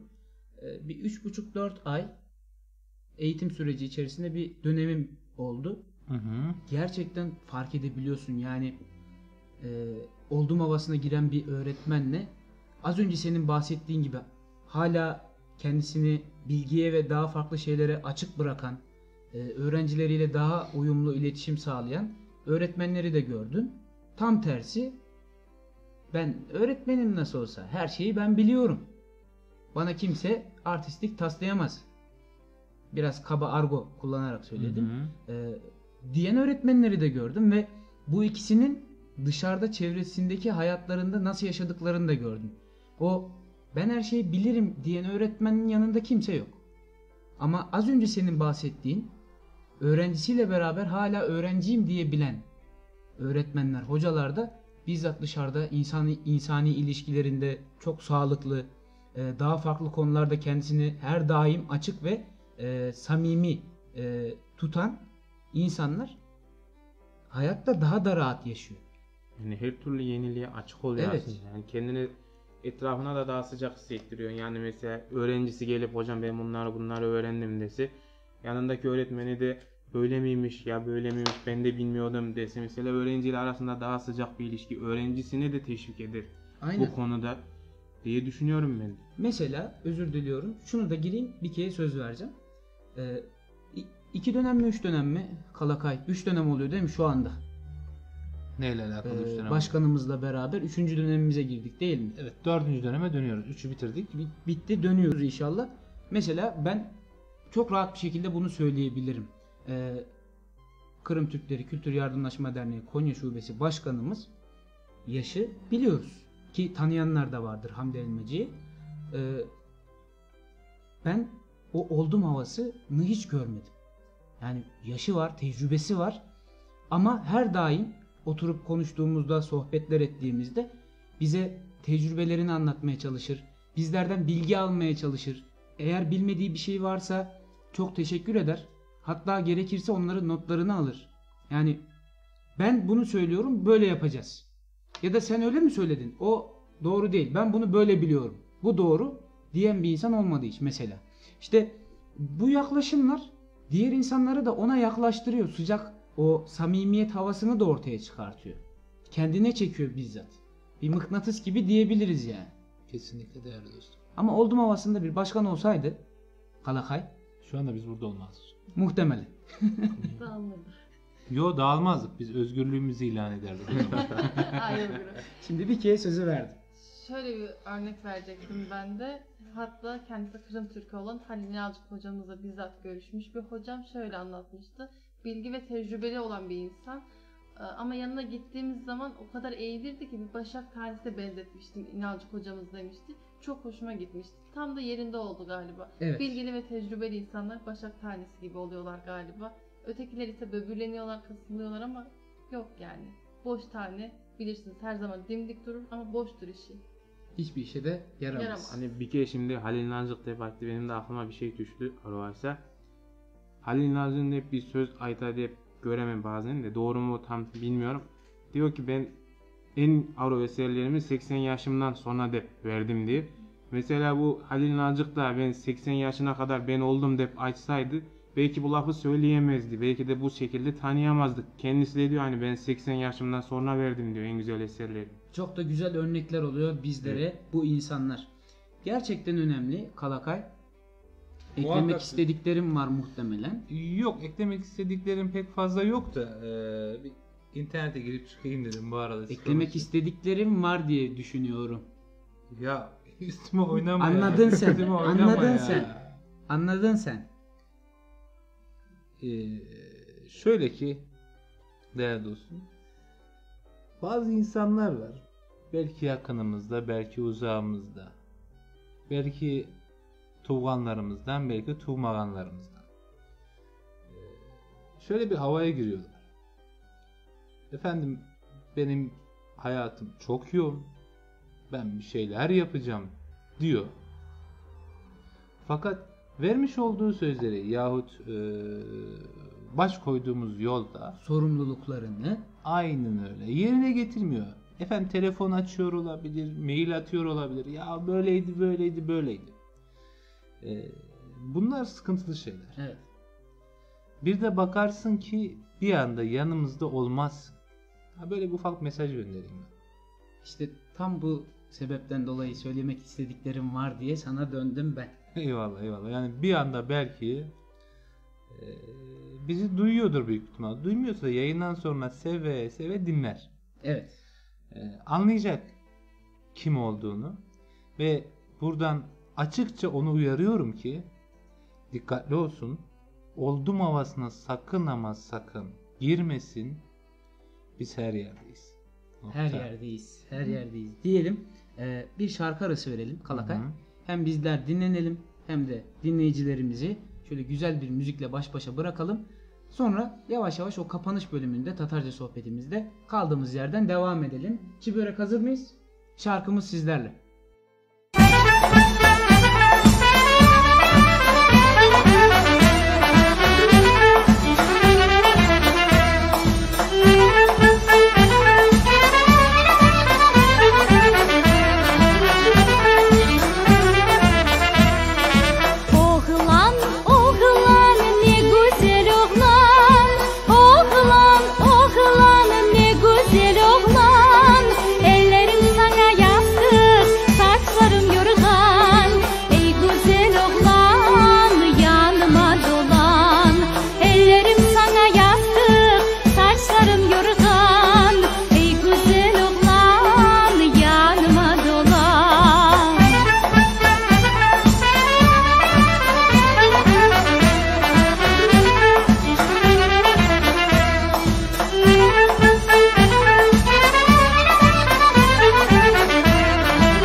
Köyün birinde avcılar dağda bir eşek vurmuşlar.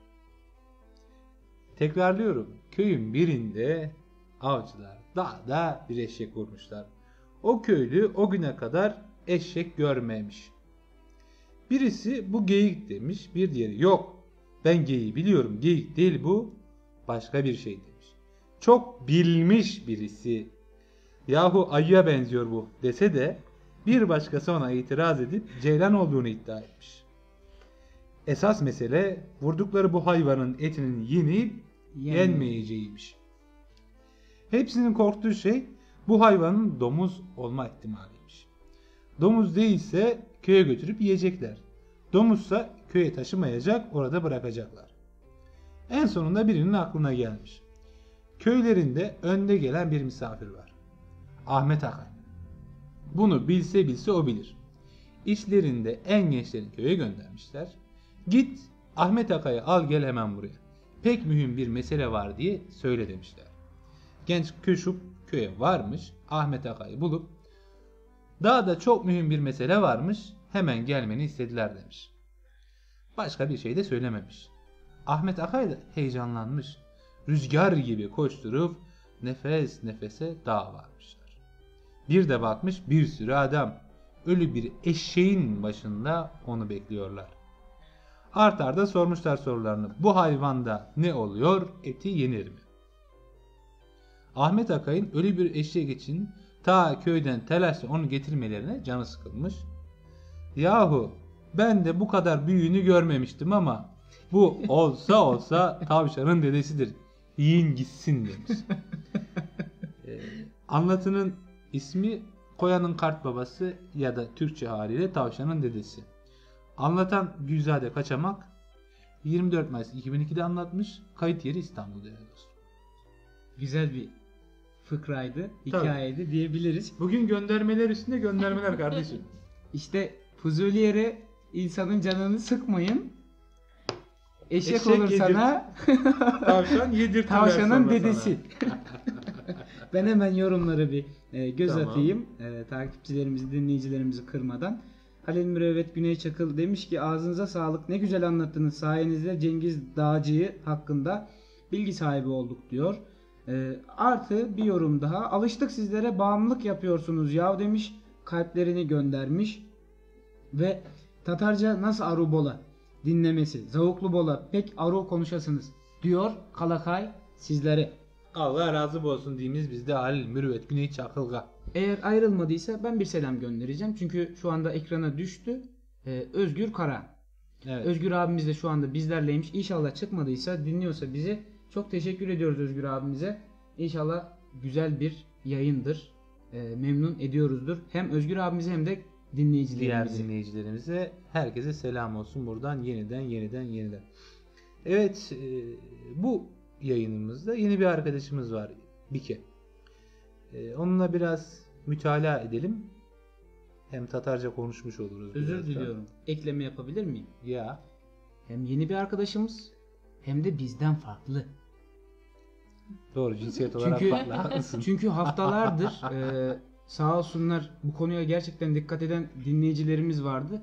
Ya bir kızcığımız, bir kızımız yok mu? Bir genç kızımız yok mu? Neden yayına dahil olmuyor gibisinden yorumlar alıyorduk. İşte buna bir şu anda karşılık oldu. Allah razı olsun kendisinden de. Devam edin. Evet, Bikeciğim, yayınga geldin, endiga aramızdasın. Ta evvel de aramızda edin zaten. Senden ufak yorumlar alayık. Yani ne düşünüyorsun, ne etmek istiyorsun? Yani bundan bir proje var.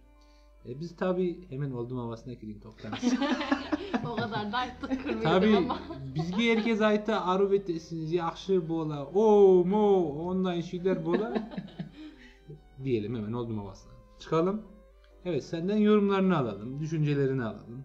Öncelikle ben hepinize teşekkür ederim. Ben bu yayından önce de hep sizlermendim. Sadece yayında yoktum. Bu yayın takdimi takrir edersek daha doğrusu benim için çok güzel bir yayındı. Bundan öncekiler de ondaydı. Yani bu yerde her zaman bulunmak istedim. Ama bugün gene nasip oldu. Hem de Cengiz Dağcı gibi bir insanla birlikte onu o 100. doğum yılının 100. gününde Hepinize teşekkür ederim tekrardan. Ne açsam bilemedim şimdi. Şöyle bir soru sorayım ben sana bir kere. Daha iyi olur. Şimdi yanımızda ilk yayının mikrofon karşısında olmak nasıl bir duyguymuş? Şu an tek söz sahibi ben olduğum için bir de Tatarca, Türkçe hepsi karışa yani lehçe olarak da. Heyecanlı ve güzel yani. Dinleyicilerimiz arttıkça daha da iyi oluyor bizler için. Benim için güzel bir duyguydu. Tatarca etiyaz. Tatarca, Ha, tabii bunların ki de. Tatarca etiyaz. Ben kovanam ben ya. Bundan Ha doğru, kurbanım. Kuana. Ha. Özümü aynı Cengiz Aytmatov'a benzettim. Cengiz Aytmatov da romanlarını yazganda herkesin özür dileği işte Rusça yazamam. Çünkü o düşüncelerini ben Kırgız lehçesinden aktaramayman deyip ova dönüyatırımız. Bu da üzücü aslında. Tilimizin ketketi unutuyatırımız. Biz aslında Ankara Ketken mitingimizde de bu yerdeki Arvaysa, Kalakay, Baybörü arkadaşlarımız pankart etkende o yerde de tilini coytmadı, özellikle vurgulayanlardı. Biz maalesef genel durum olarak Türkiye'de bunu başladık yani coytmaya başladık. Hatta babaannem hep kızar, Kuday boyundursun diye. Acaba aranızda bunu bilgen var mı? Kuday boyundursun ne demek? Ya, Kuday Allah deb aytılar. Aynen Allah, Tanrı, Tengri deb aytılar. Ondan aytılar da boyundursun ne demek istiyor? Boynunuzun altında kalsın. Tatarcayı unutursanız diyor. Boynunuz altında kalsın diyor. Böyle bir vurgulaması da var babaannemin. Kalmasın. Bence kalmasın evet. Şimdi arabaysa biz ne? Kaya karadığı için bulmadım. Biz onu şöyle değiştirelim mi? Allah iyiliğimizi versin. Ama hepimiz de konuşmaya çalışarak pek de zor bir şey değil. Anlaysa konuşabilir miyiz aslında? Aytabilir miyiz? Hatta konuşabilir miyiz de dememe gerek yok da. Maalesef tilimiz durmadan kaya. Ayarını verebilirsin Kalakay. Yo konuşuyor tabii bunlar doğal şeyler yani Karakanımızda özü tilimmen eğitim almayız. Ve bunun ardından da arkadaşlarına Karakanımız sonunda onların hepsi Türk. Yani ondan bolgan sonunda tabii ketip olarga Tatarca aytamaz. Yani ben bazen aytamam. Onlar şaşıra kala ya neyse bolsun yani ondan da bolabı. Olarga da üreti alırsın yani Tatarcana. Mesela geçen vakitlerde sanayiye düştük gene. Paramız bitkenedi. Piyatak toplamaya gittik sanayiye. O yerde Zeki adında bir abimiz var. Zeki Selam abimiz, olsun. selam olsun Zeki abimiz gene. Onun katında çalışan bir bala var. Türk bala. Toplasan yaşı 15 etmez zaten. Evet. Değil mi onda? 15 yaşında var ya da yok bala, balaga Tatarca ayta. Balaga Tatarca şeyler ayta. Yani ketir mınana, apket mınana, bazen Tatarca söve. Evet. Yani, bala da yani ürengen yani. Türk bala ama ürengen kadem yani. İşte böyle bundan etilebilir yani arkadaşlarımızla. Yoksa boğmaz. Benim düşüncem ondan yani. Şimdi Aynen. bilmiyorum yani. Haklısın valla. O yüzden biz bu yerde bu yayında bunu her zaman edeceğimiz. Belki de görevlerine aracı oluruz. Bu ta da bizi puandırır. Tabii, Konuşmalar güzel gidiyor ki Servet Atabek Aytöre şöyle demiş. Pek aro konuşarsınız diyecekti galiba. Orada biraz karışmış kelimeler. Ağzınıza sağlık diyor. Güzel gidiyor muhtemelen. Allah razı olsun Allah Servet razı olsun. abiden. Endi bizden balabans abi ufak ise kademiz dik. Yani genel şiirlerge karaganımızda bizim dilimiz joytla. Haklısın. Kesinlikle haklısın ki UNESCO bile bizge ayta ki sizin diliniz joytla kadem. Haberiniz bu olsun. Kadem. Kadem diyor yani. Anlaysın mı? Öyle piller buldunuz diye. Ne kadar samimiler. Tabii. Bek sabun bilirler zaten beymi. Arı bolunuz, dilinizi joytmanız, dilinizi joytarsanız sizin silermiz diyorlar. Evet.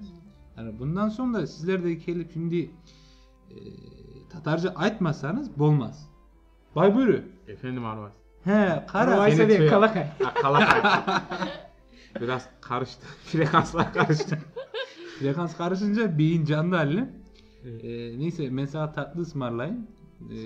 Tabi benim kasamda para var tabi. Kasamda para. Aman sana tulumba ısmarlayın da tulumba aşağı özüne ki. Ondayım bolsun.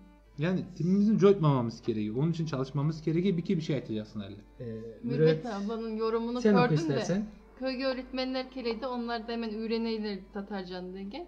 Bu en iyi örneklerden biriydi bizim Tatar köylerimiz. O yerde okuma yazma seferberliği başlatıldığı yıllarda geçmiş İşte o zaman 1945'lerden sonra Keyen er öğretmen gibi öğretici belgenler hala da iletişim halinde bulanlar da var. Bizler de belki bu yerde o öğretmenler, o köylülerden bulabiliriz. Bak ne kadar güzel bir şey, görüyor musun? Hani az önce bahsettik ya oldum havası diye. Öğretmen gelmiş. Öğretmen bak, öğretmen gelmiş. Tatarcayı da öğrenmiş. diyecektim ha. Öyle mi? Ben şöyle bir şey, aklıma manadan bir şey geldi. Hadi gönder. Mence hoca geldi. Bizge İstanbul Türkçesini öğretecekken de Tatarca'nın benim kayıtlık gitti. Yani Fırsat yaratamadım yani. Mence yaratamadı. Karasanız yani hocaga Tatarca üretken bolsalar yani. Ama güzel bir şey. Ya tabii beğer bir şey yani ondan karavanımız vakitte yani. Düşünsenize, öğretmen geliyor. Tatarcayı öğreniyor. İster istemez oluyor bu durumlar. Atama oluyor. Başka bir yere gidiyor. Sizden bahsediyor orada. Hatta orada öğrendiği kelimeleri belki gittiği yeni yerinde kullanıyor da belki. Ya bu olabilir, netçim Oradaki insanlara da anlatıyor belki.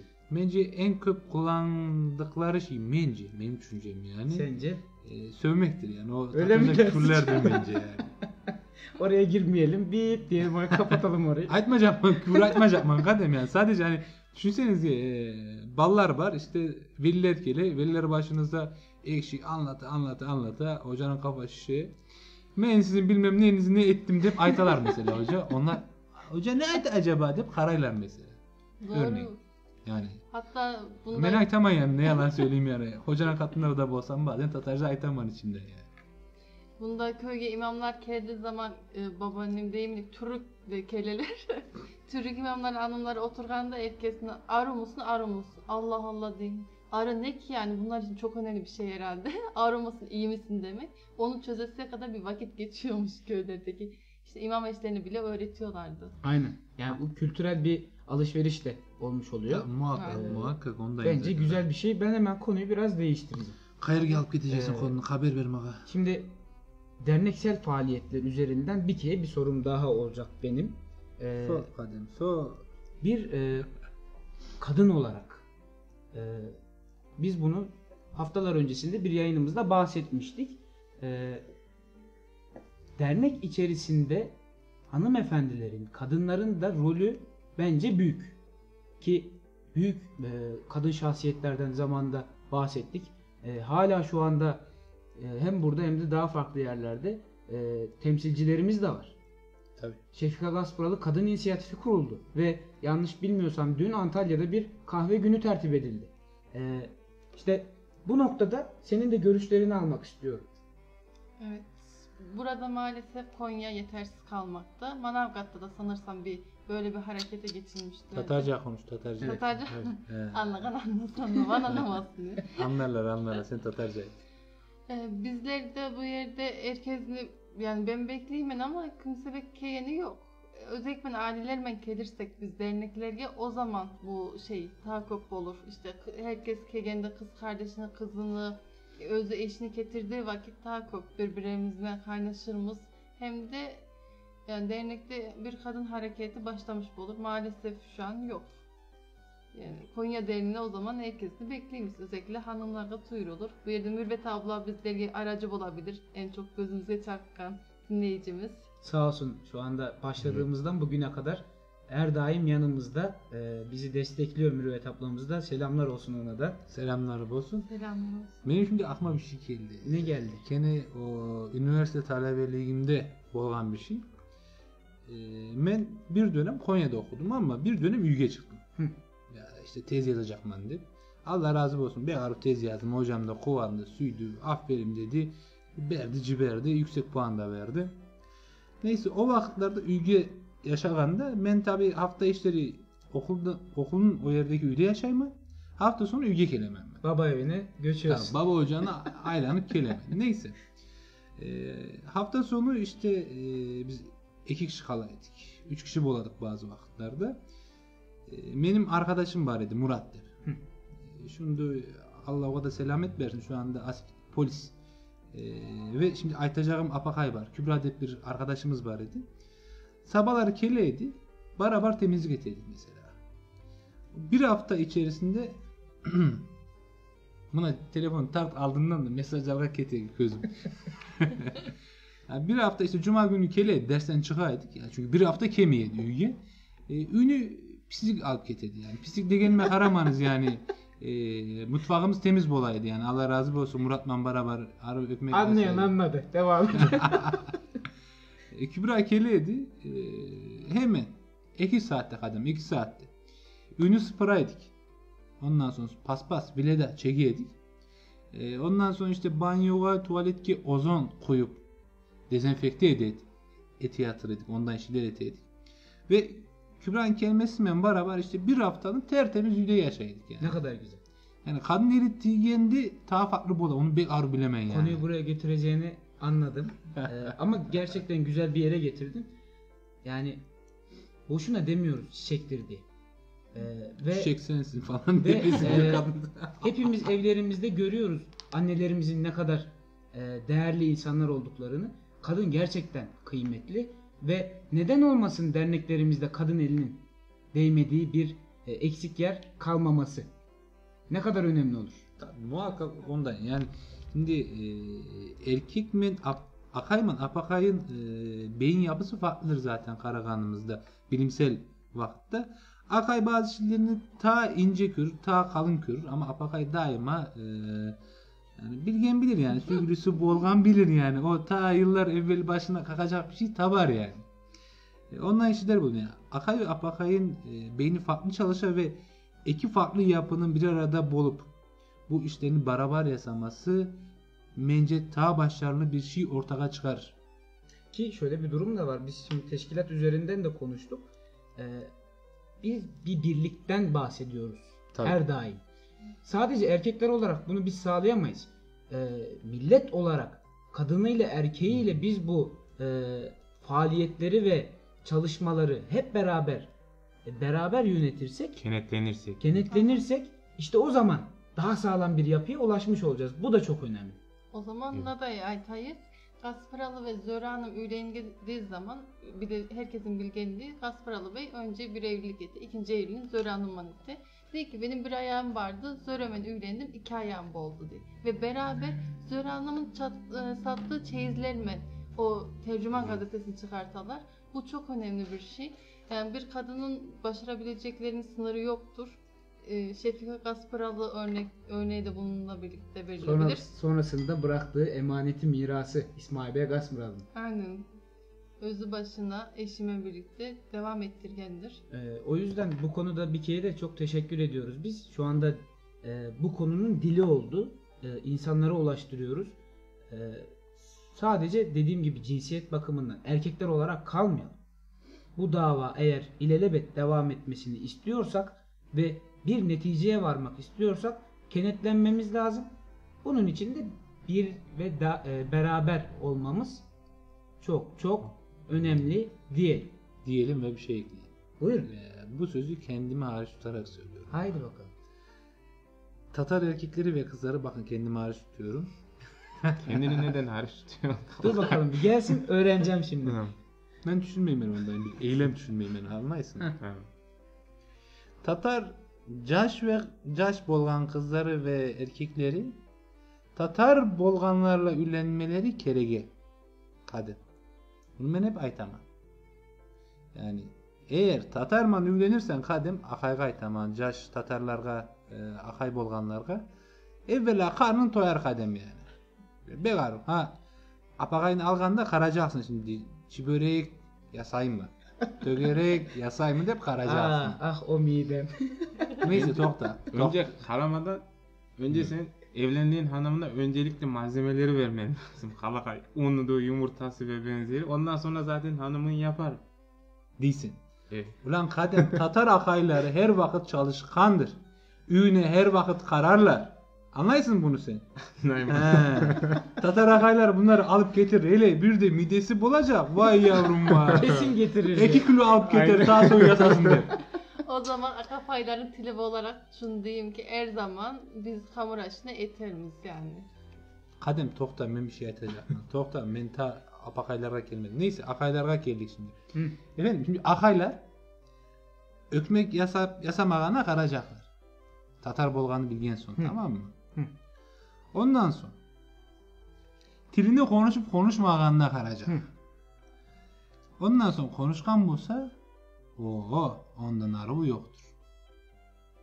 Tatar akayları buna dikkat edecek. Tatar apakayları da Tatar akaylarının hepsi çalışkandır. Bundan ben gözüm kapalı güvenemem de. Teran işte yani kasanın içinde çürüklerde boğulur Teran. Onu hepimiz biliriz. Akayın çalışkan bulup olmağanına karacak. Ondan sonra ya benim dikkatimi dağıtasın. Ya bunun mesajlarını alıp getiriz buna yerge ya. Neyse Tatar apakayları oğa karacak. Tatar bolganına karacak ve Tatarca konuşup konuşmasına karacak. Ve son olarak özümü ayrı tutkanda şunu aytmak isteyeyim ki caşlar özünüzden bolganlarla üyleniz. Soyumuz arsın. Tatarlar yer yerde boz. Doğru Vay aytasın böyle. Kalakay. Ben doğru aytamam. Burada devreye gireceğim. Devreye girmek zorundayım diye düşünüyorum. Men taşını attım, Şimdi- algan üstüne alsın Kadir. Şimdi sen de çok iyi biliyorsun. Tabii ki bu tarz evlilikler milletin daim olabilmesi için güzel bir şey ama önümüzde çok güzel bir örnek var. Hemen söylediğimde bileceksin. Az önce bir misafirimiz, müzik arasında bir misafirimiz vardı. Evet. Hanımının Tatar olmadığını çok iyi biliyorsun. Hı. Ve bizlerden çok güzel Tatarca konuşuyor. Bu bir. İki. Şu. O Evet. az önce bahsettiğin hamur aşları Hı. çok güzel yapıyor. Bu iki. He. Yani bir de şöyle bir örneğimiz var. 31 Aralık'tı değil mi? Toplantı konferans yaptığımızda. Mesela Kemal Özcan gibi de bir önümüzde örneğimiz var. Tatar değil ama öyle bilgileri var ki zaten tarih bölümünde öğretim görevlisi olduğu için Profesör Doktor Kemal Özcan. Mesela o da Fahri bir Tatar. Yani tabii ki kan olması önemli ama bu noktada diğer tarafa da girebiliriz yani. O pek sıkıntı yaratmıyor, yaratmaz diye düşünüyorum. Bilinçli olursa. Aklıma bir şey geldi. Hı. Canın mı ağırdı ne oldu? Şimdi Yo. bunu açıklar. Ya bunu açıklamak lazımdı. Belki bahsettiğim şu anda dinleyenler arasında eşinin Tatar olmayan insanlar olabilir. Kara. Ben ne ettim?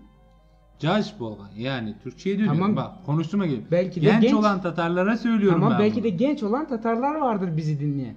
Evli. Eşi Tatar olmayan. Allah'ım. Kuday baba ya beni al ya tatlı ciber maga. Tatlı ciberi hala midesinde. Neyse Kadem sen hep bundan netesin yani. Neyse. Bir dakika.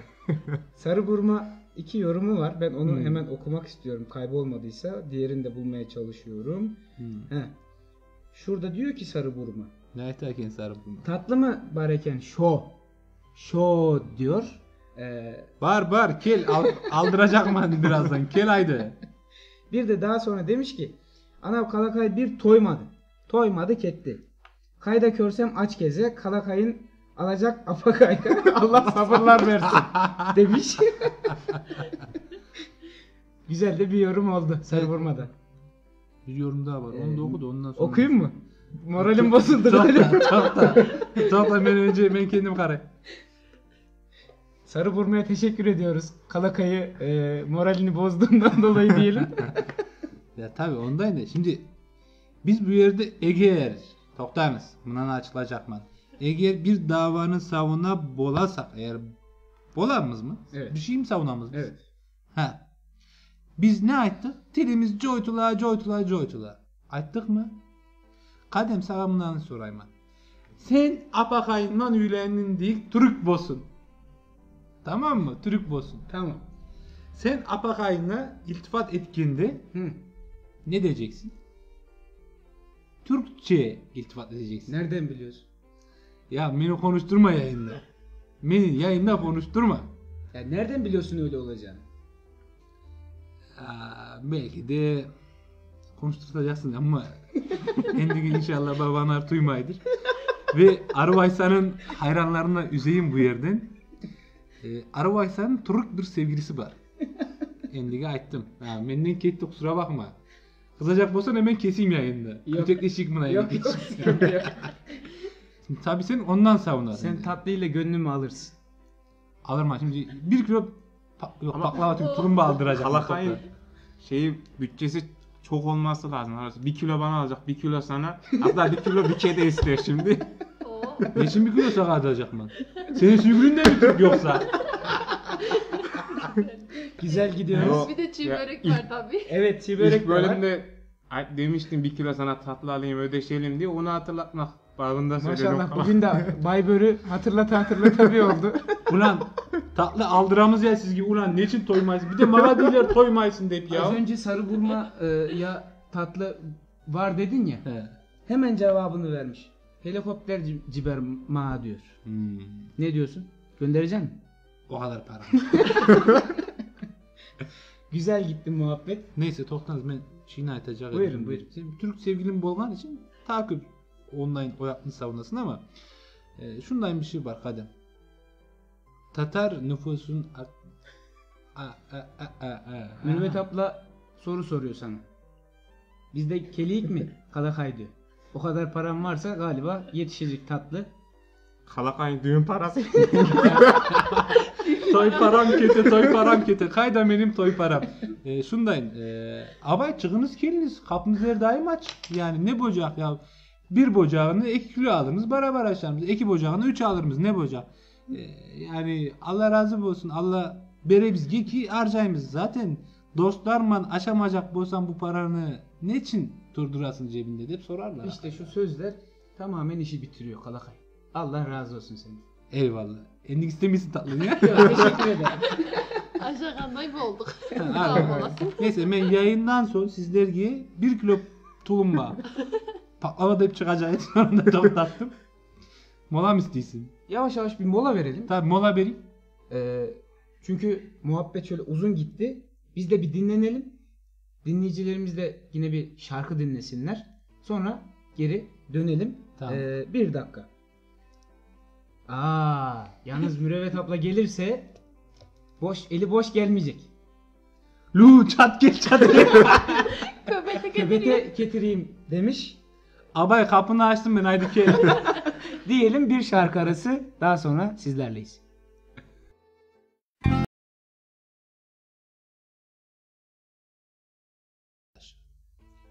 Evet, kaldığımız yerden devam ediyoruz. Saatlerimiz 22:47 gösteriyor. Muhabbetimize, sohbetimize kaldığımız yerden devam ediyoruz. İbrahim Dülger hocamızın. Ben kelime balaga Evet. paranı verin de tatlını alıp gelsin. Hadi bakalım, 12'de ördek şarkısını dinledik. Acele edin. Onu da yad etmiş olalım böylelikle. Güzel bir şarkıdan sonra kaldığımız yerden devam ediyoruz. Evet Bike, şu anda diğerleri yok. Biz beraberiz. Hani onlar tatlı telaşına düştüler. Ben de o zaman şöyle başlayayım. Aslında Baybörü o kadar da midesine düşkün biri değil ama neden kayboldu anlamadım. Körle yatan şaşı kalkarmış.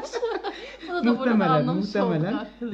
Hemen bir yorum gelmiş. Eşref Aman Gazi İzmit derince Nogay Tatarı Eşref Aman Gazi selamlar demiş. Biz de sizleri selamlıyoruz. Eşref Bey, hoş geldiniz, sefalar getirdiniz diyelim. Tatarca sohbetimize eğer gelirlerse kaldığımız yerden devam edeceğiz. Söylemek istediklerim varsa konuşmaya devam edelim. Tamam, bekliyoruz. Evet, ağzımız tatlanacak az sonra da. Bu yerde yani etilgen yayınla ilgili bir şeyler açmak gerekirse yüreğimizin canganını hiç olmazsa bu şekilde en çok da sosyal medya kullanıcıları arttığı için bu yerden duyurmaya çalışmak çok önemli. Bilinçli bir şekilde bir şeyler etebilmek önemli. Baştan beri anlattıklarımıza kararsak oldum mu diyemiz. Biz olduk demedik hiçbir zaman ama hiç olmasa başak tanesine o bolgan kısmını tuturmaya başladığımızı görebilmek bizler için bir kıvanç yani. Şükür vesilesi dediğin gibi. Çok şükür. Ee, Aslında ben bu yerde sizlere teşekkür ederim. Sizler bu işlerle başladınız. Estağfurullah diyelim. Estağfurullah diyelim. Dediğimiz gibi beraber olduktan sonra geri kalan bütün meseleler yavaş yavaş çözülüyor ve dava konu üzerine çalışmalar rayına oturup devam ediyor. Kalakay. Devam et. Evet. Balancı bir O tatlılar.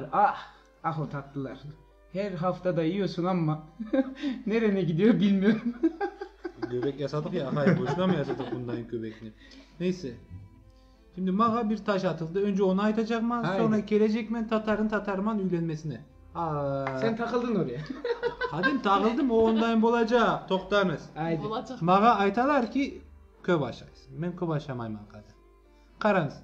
Sabah turama. 10 bilemedin 10.30'da kahvaltını et hemen. Tamam mı? Ondan sonra işte ya bir yer yık et hemen. Cumartesi kenelle mınadayım bula. Dernek kelemiz sabah turamız işte ökmekini aşağıyımız işlerimiz etemiz. Yayından 2 saat aldın ökmekini aşağıyımız.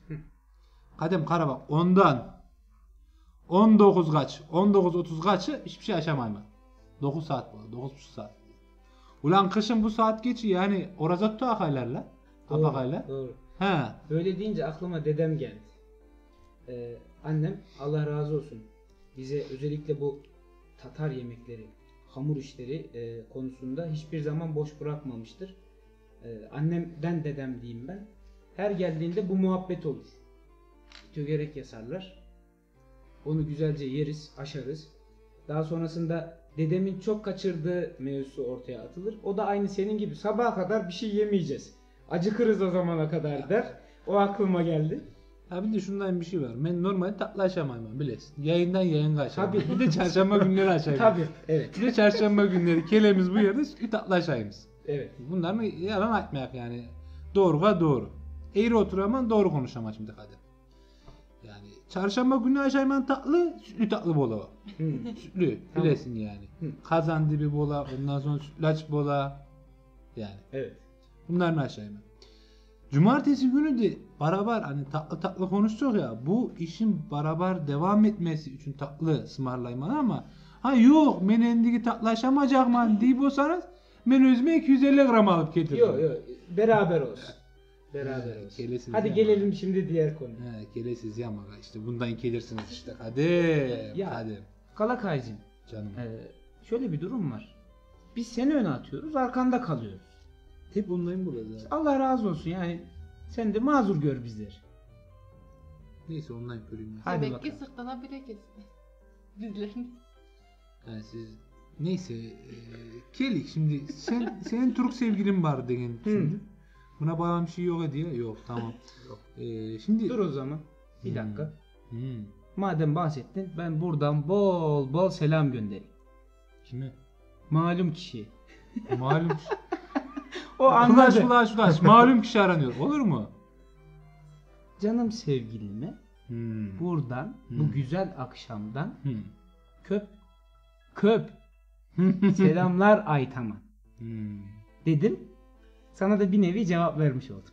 Ha, köp. İltifat mı böyle? Köp. Çok. Anlamıştır o. Ha.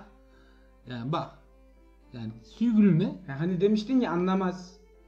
Çocukların nesilleri de geçiremez gibisinden. Oradan sana tabi vurdum. Tabi. Yani bak kara mınaday. Türkçe mınaday iltifat alırsın yani. Takvim yaprağı gibisin diyebilirsin mesela. Aman yarabbim. Anladın mı? İltifattır bu. Onun narinliği, inceciği olması yani hayatında ondan sonra hemencik çıkıp gidebilecekmiş korkusu gibi mesela. Evet. Benim için değerlisin manası verebilirsin ki takvim yapraklarını biz Müslümanlar mesela Allah lafzı olduğundan dolayı yere atmayız. Ne yaparız? En kötü ihtimalle yakarız. Bu yakma da aslında baktığımız zaman yüreğimizde olan o yangın gibidir. Takvim yaprağına benzetmesinde mesela. Eyvallah azizim. Ha, böyle bak yengeye kullanabilirsin bunu. Teşekkür ediyorum. Tüyo veriyorsan. Fena tüyo verirmem de işte ondan bulur. İnşallah vakti gelir de Bay Börü. Sana da tüyo verir miyiz akayım? Tatarca kat bir iltifat edeceksin. Dinleyicilere soralım hadi. Hadi soralım. Hadi dinleyiciler, ey dinleyiciler. Ey dinleyiciler size bir soru. Sevgilinize, karınıza yahut kocanıza Tatarca nasıl iltifat edebilirsiniz? Bir hafta mühlet size. Şu anda da hemen yorum atmak Şu anda isteyenler yorum atsınlar. Hemen atsınlar.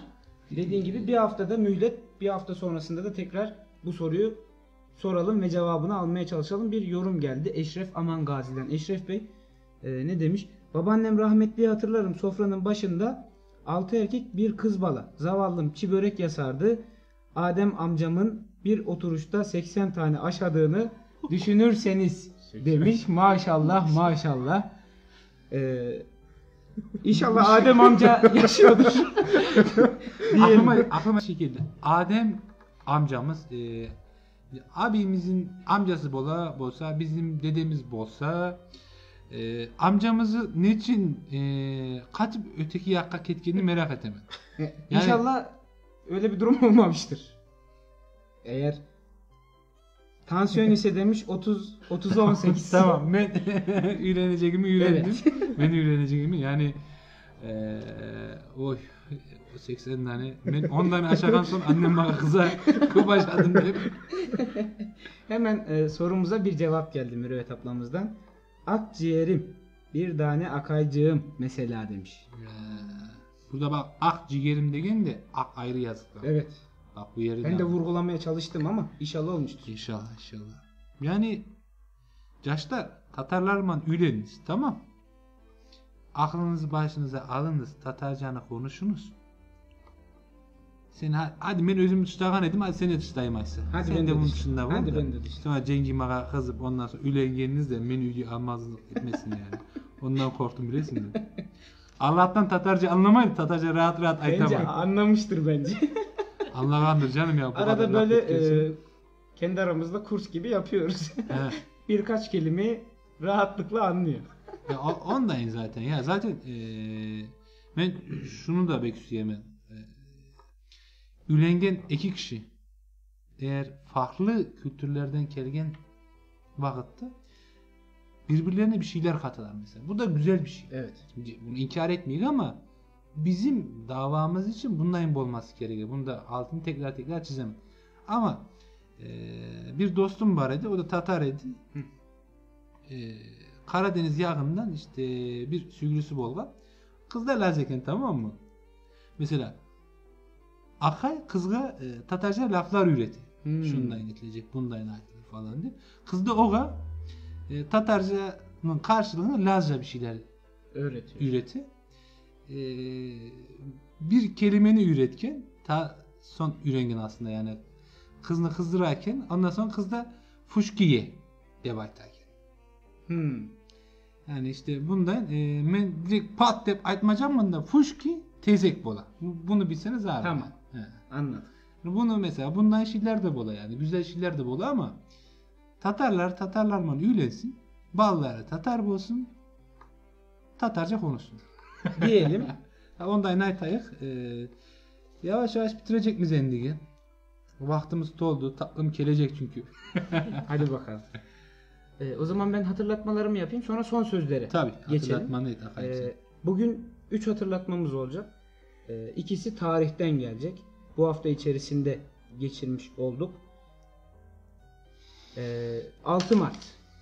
6 Mart 1920 senesinde Ömer Seyfettin'i kaybettik.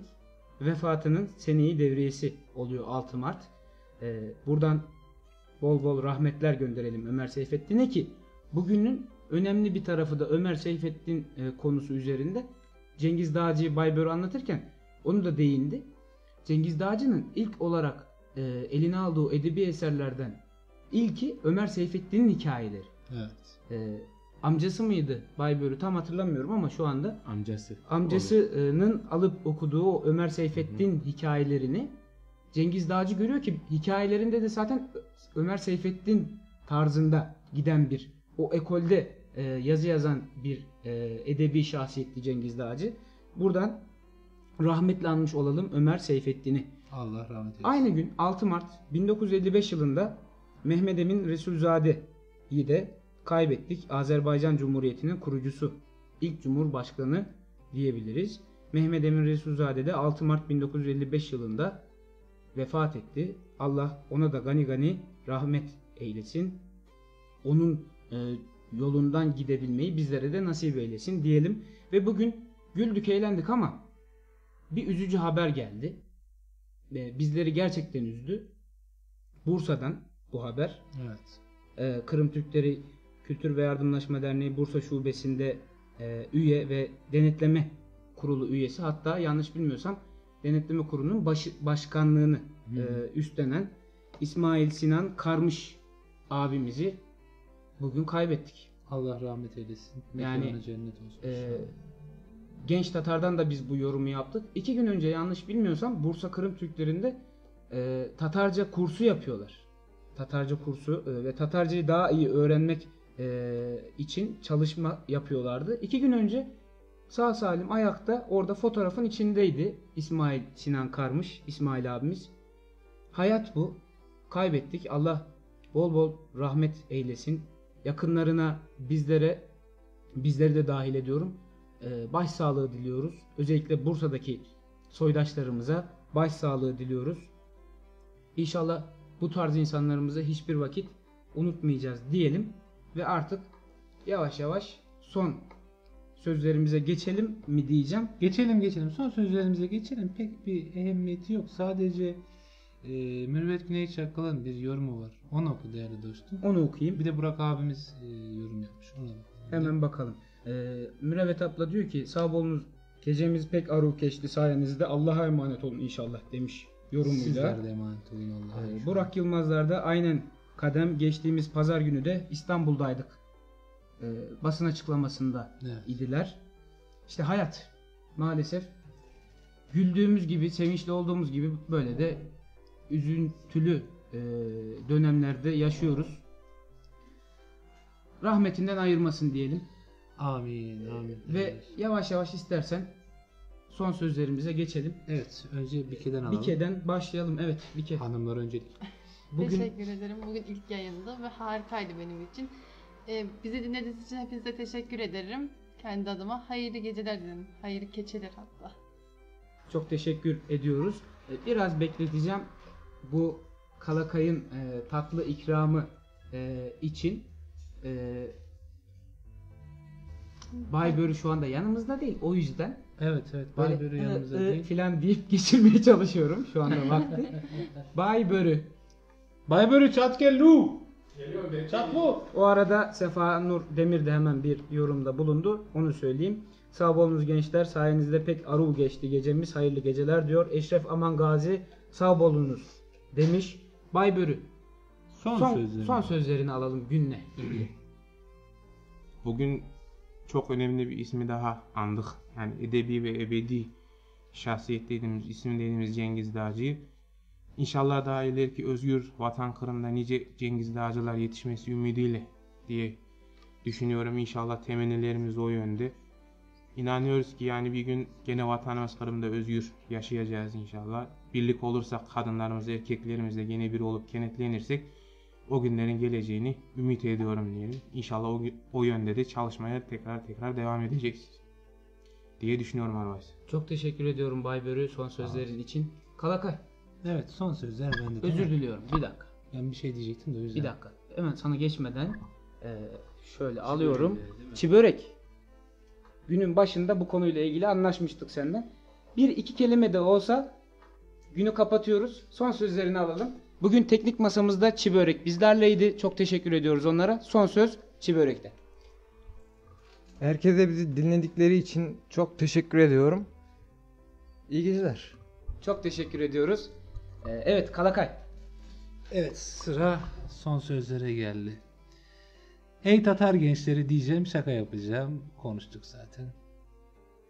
Bir şey daha eklemek istiyorum Tatar gençleri için. Benim bildiğim kadarıyla Tatar gençleri genel olarak saygılı insanlardır. Ben öyle tahmin ediyorum en azından. Bazı gençler var ki bazı kelimeleri sanki gündelik hayatta o kadar çok kullanıp bir pelesenk haline getirmişler. Bazen konuştukları kelime ağzı dolgun geldiğini düşünüyorlar galiba. Bunlar genellikle argo ve küfür kelimeleri şeklinde cereyan ediyor dillerde. Ve Tatar gençlerinin ben bildiğim kadarıyla saygılı ve terbiyeli olduklarına dair düşüncem vardı. Bazen bu öyle bir hataya düşüyoruz. Bazı Tatar gençleri aslında terbiyesiz de olabiliyormuş. Ve bazen bakıyorsunuz bu insanlar yakınınızdan insanlar çıkabiliyor. Kardeşim dediklerin, halaoğlu dediklerin, amcaoğlu dediklerin, teyzenin çocukları dediklerin çıkabiliyor. Umarım inşallah bir gün saygının ne olduğunu, verilen emeğe saygı duyulması gerektiğini bir gün öğrenirler. Ki öğrenmezlerse eğer, en yakın zamanda gördüğümde ben tatlı dille terbiyeyi ederim. Öyle bir terbiye ederim ki gibi. Efendim, hayatınıza özür diliyorum. Katılıyorum eyvallah, bu konuda sana. Kesinlikle eyvallah. katılıyorum. Tatar gençleri saygılı, edepli ve terbiyeli olması zaruridir. Çünkü siz Tatarsınız. Nokta. Efendim, hayatınıza yeni giren insanlara değer verin. Ayrıca geçmişte kalan ve size tatlı hatıralar bırakan insanları da hayırla yad edin. Asla ama asla kötü sözle yad etmeyin. Size acı çektirmiş olsalar bile. Teşekkür ederim. Evet. Son sözü de aldık. Kalakay'dan. Ben şöyle devam edeyim, ekleme yapayım. Yani sadece burada değil, her yerde saygıyı kaybetmemek gerektiğini düşünüyorum. Yani büyüğümüz olsun, küçüğümüz olsun, bu hiç fark etmez. O yüzden saygıyı hiç unutmamak dileğiyle diyeyim ben. Başta yönetimimiz olmak üzere dinleyicilerimize ve ailelerimize tek tek teşekkürlerimizi gönderiyoruz. Hepiniz Allah'a emanet olun. Cengiz Dağcı yayınıyla sizlerleydik. Bugünü kapatıyoruz. Allah'a emanet olun. Hep beraber sağlıkla kalınız.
Yazıq zülmət ziyarət etdi Qayət sıx bizni Sondu son ki saxteşıq Sağlam sülbısındı sema ise qarışıq Ma volğan koq şimdi siyavi konur Korunay güneş bizni unutqandır nur ne olur Ufukni qaldırdı umur Guya kumur qara bulutlar ağır ve mağrur Şuuruna varmadık Tegül oyunayın İnsan hayatı kızğanç Fakat mınar ve sakın Kokler için toprakni alamı satın Yalan atkan sayın Hazatını azaltın Boşuna umurunu sen etme sarf Bu konun ken olsa Geleceğin olur dar Kara gece geçer Her şeyde gül bunar Yarın hukum sürer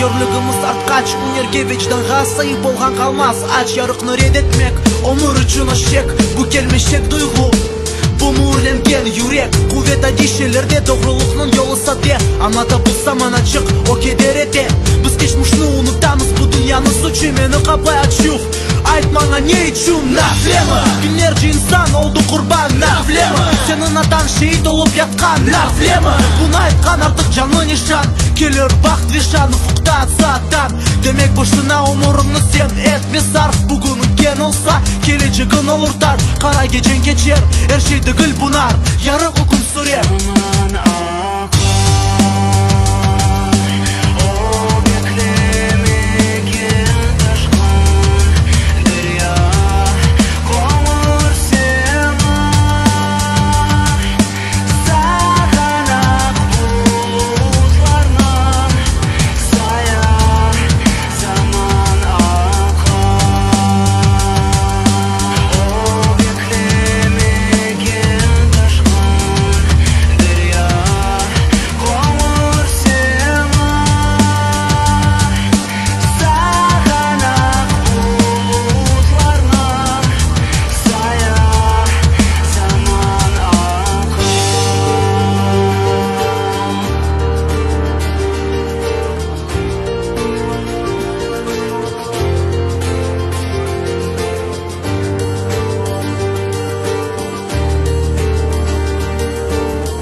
Yalgan bizge ömürlük bu yarar Yarığı teresra sonra ise tanatar Kokten yağmurnu fırtına kapı